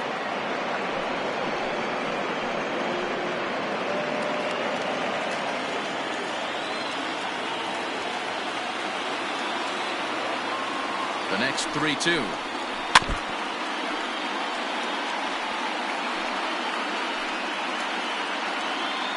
Eighth pitch of the at-bat coming up.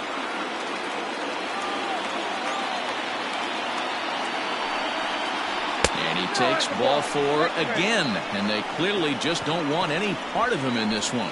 Man, that's just painful for a pitcher right there. A 3-2 offering that was right on the corner, but he couldn't get him to chase, and he doesn't get the call. Can't beat yourself up about that one too much. Will Harris gets the call as he'll pitch with 1 gone in the top of the 8th. Will Harris.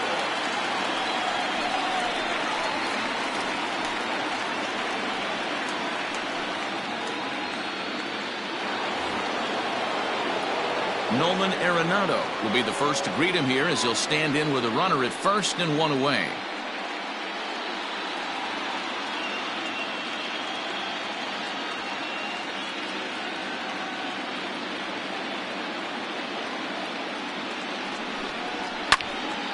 Hopped up. Moncada is there. He hauls it in without any trouble, and there are 2 away.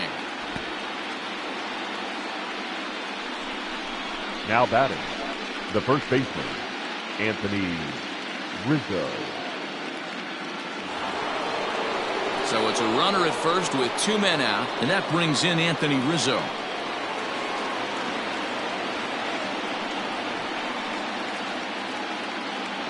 The 1-1. Ground ball right side. And that's going to be a base hit for Rizzo. And that runner will go no further than second as there are 2 aboard now. Now batting. Sometimes you need a little luck. Sometimes you need to get a ground ball with eyes. And that's exactly what happened right there.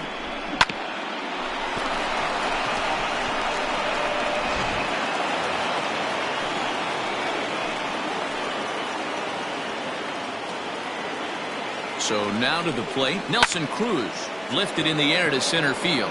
After it is Marte. He can't get there as it falls in. And the run will score from second as it's back to just a 2-run ball game now. Now that. Dan, right here you see a situation where no doubles defense comes back to bite you. As a pitcher, were you even aware when guys are playing a foot off the track? I'll be honest with you, D-Roll. You're so concerned about on the mound trying to get that white ball in that dark brown or black glove that I never really ever turned around to even know it's where they were playing. I was concerned about getting the guy out swinging the bat. Into the box now, Luis Robert, and it's fouled away.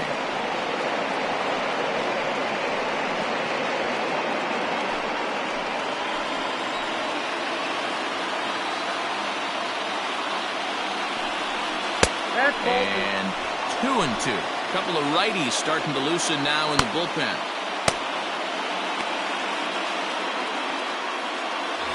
Two down, runners at first and second.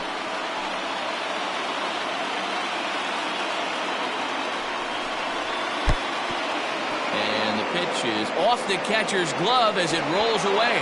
So now 2 men in scoring position.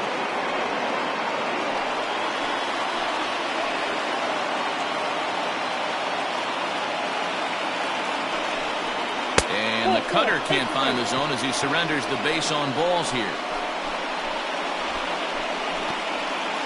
The batter, the catcher, Omar. So striding in, Omar Narvaez, as he'll look to bring home that tying run from second with a base hit into the outfield.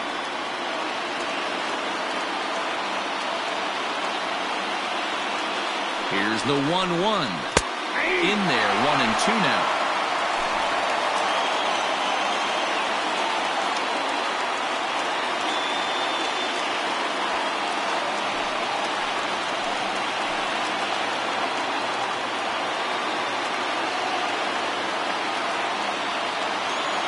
One and two. Here it is. And that one misses badly. It's ball 2.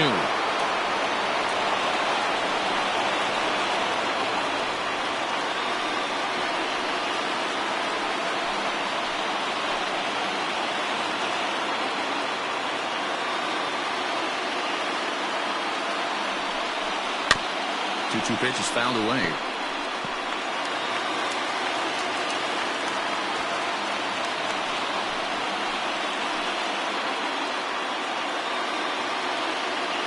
Two and two. Here it is. This is on the ground to short. Is he going to get out of this? He is. They get the force at second base, and the inning is over. A run on 2 hits for the Yankees. Home half of the 8th straight ahead. The Red Sox are out in front, 5-3.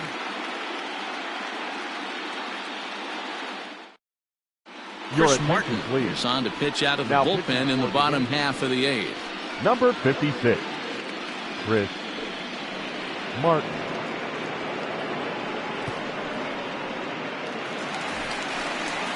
And that brings in the power-hitting shortstop Trevor Story. He came across to score after doubling in his last at-bat. And he's got to build off that last AB. He battled. Usually when you battle, you get in that swing mode. A lot of pitches, you'll swing at the rosin bag. I love the fact that he was able to work a double in last at bat. Let's see if we get more of the same right here.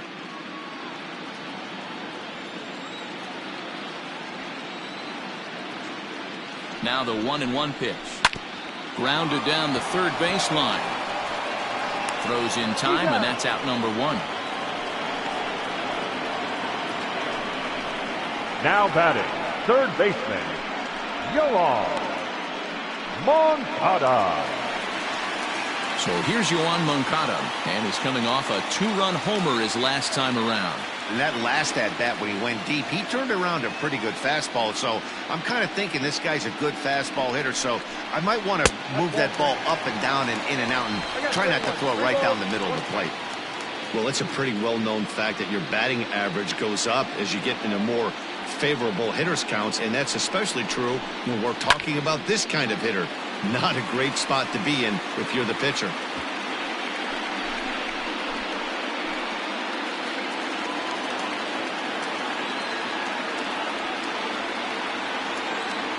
He's set. Here's the 3-2. And a fastball swung on and missed as they set him down for the second time here tonight. Well, we'll see a lot of these power arms coming out of the bullpen in these days, but it doesn't make it any less impressive to me. I love watching guys come in and blow smoke right by guys.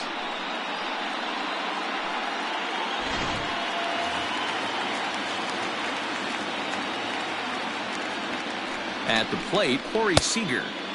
Keeping it down here as it's to 1-2. In my opinion, one of the toughest pitches in the game to square up. Just a heavy sinker with good downward action. Bases are empty here with 2 men out.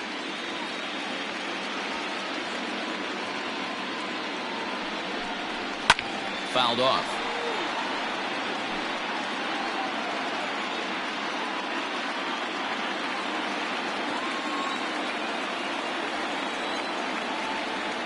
Now another 1-2. Ball 2. That's a good pitch to lay off right there, that cutter inside. And that is a real tough pitch for hitters to lay off of. And a lot of times, if you do swing at that cutter in, you're going to end up with some firewood in a broken bat. Here now the 2-2. I got 3-2.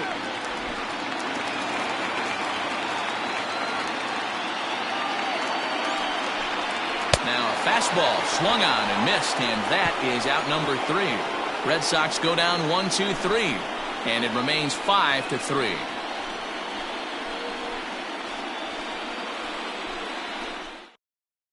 Nick Anderson comes on from the pen, hoping to finish this one off here in the top of the 9th. Number 70, Nick Anderson.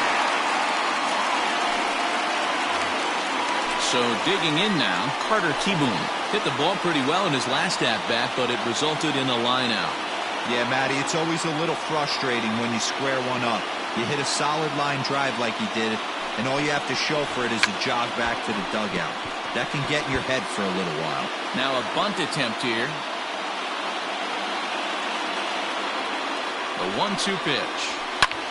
Skied into very shallow right. Bellinger's under it. He's got it one away.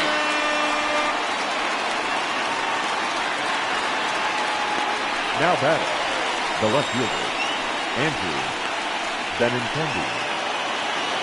And that'll bring up the left-handed hitting Andrew Benintendi.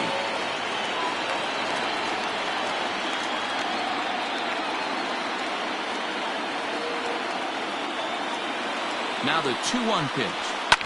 Fly ball right down the line in left. And that will end up a foul ball.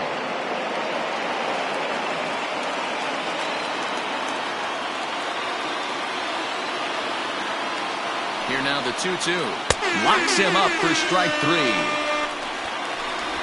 Yeah, as they say, there's a hole in his swing in that location, so a good job there of exploiting that. That can be real hard for some guys to overcome when teams start figuring out what locations you just can't handle.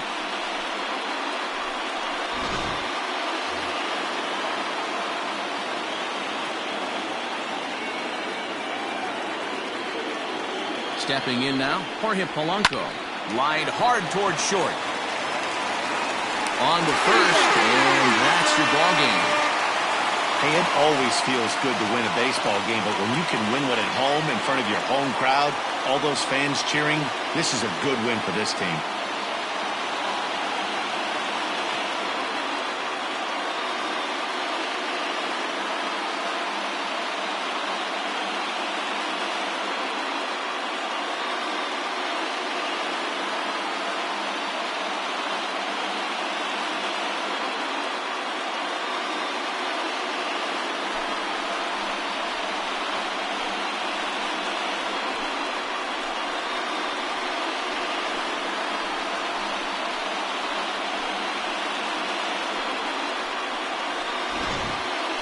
Before we take our leave, time for a look at our final line score here in what turned out to be a close 2-run victory.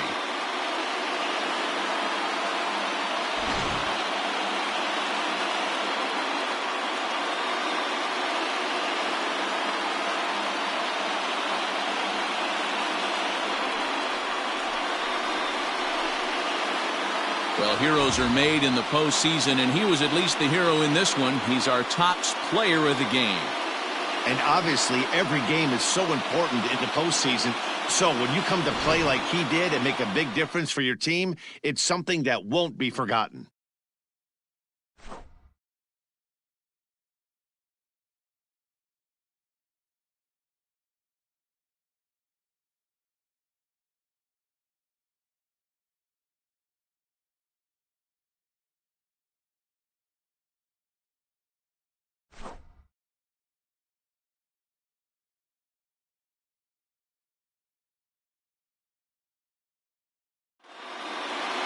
And this evening's contest comes to a close, 5-3 the final.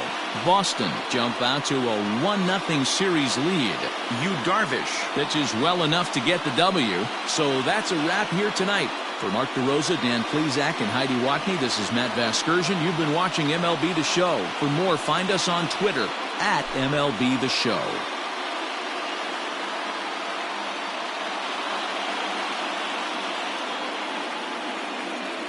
The final line score for our ball game tonight. For the victorious Boston Red Sox, 5 runs, 8 hits, no errors. They left 8 men on base. For the Yankees, 3 runs, 5 hits, no errors. They left 9 runners on base. The winning pitcher is Yu Darvish. The loss goes to Clayton Kershaw. Time of the ball game, 3 hours and 6 minutes. Tonight's paid attendance at Fenway Park, 37,755. The Red Sox and Yankees, thank you.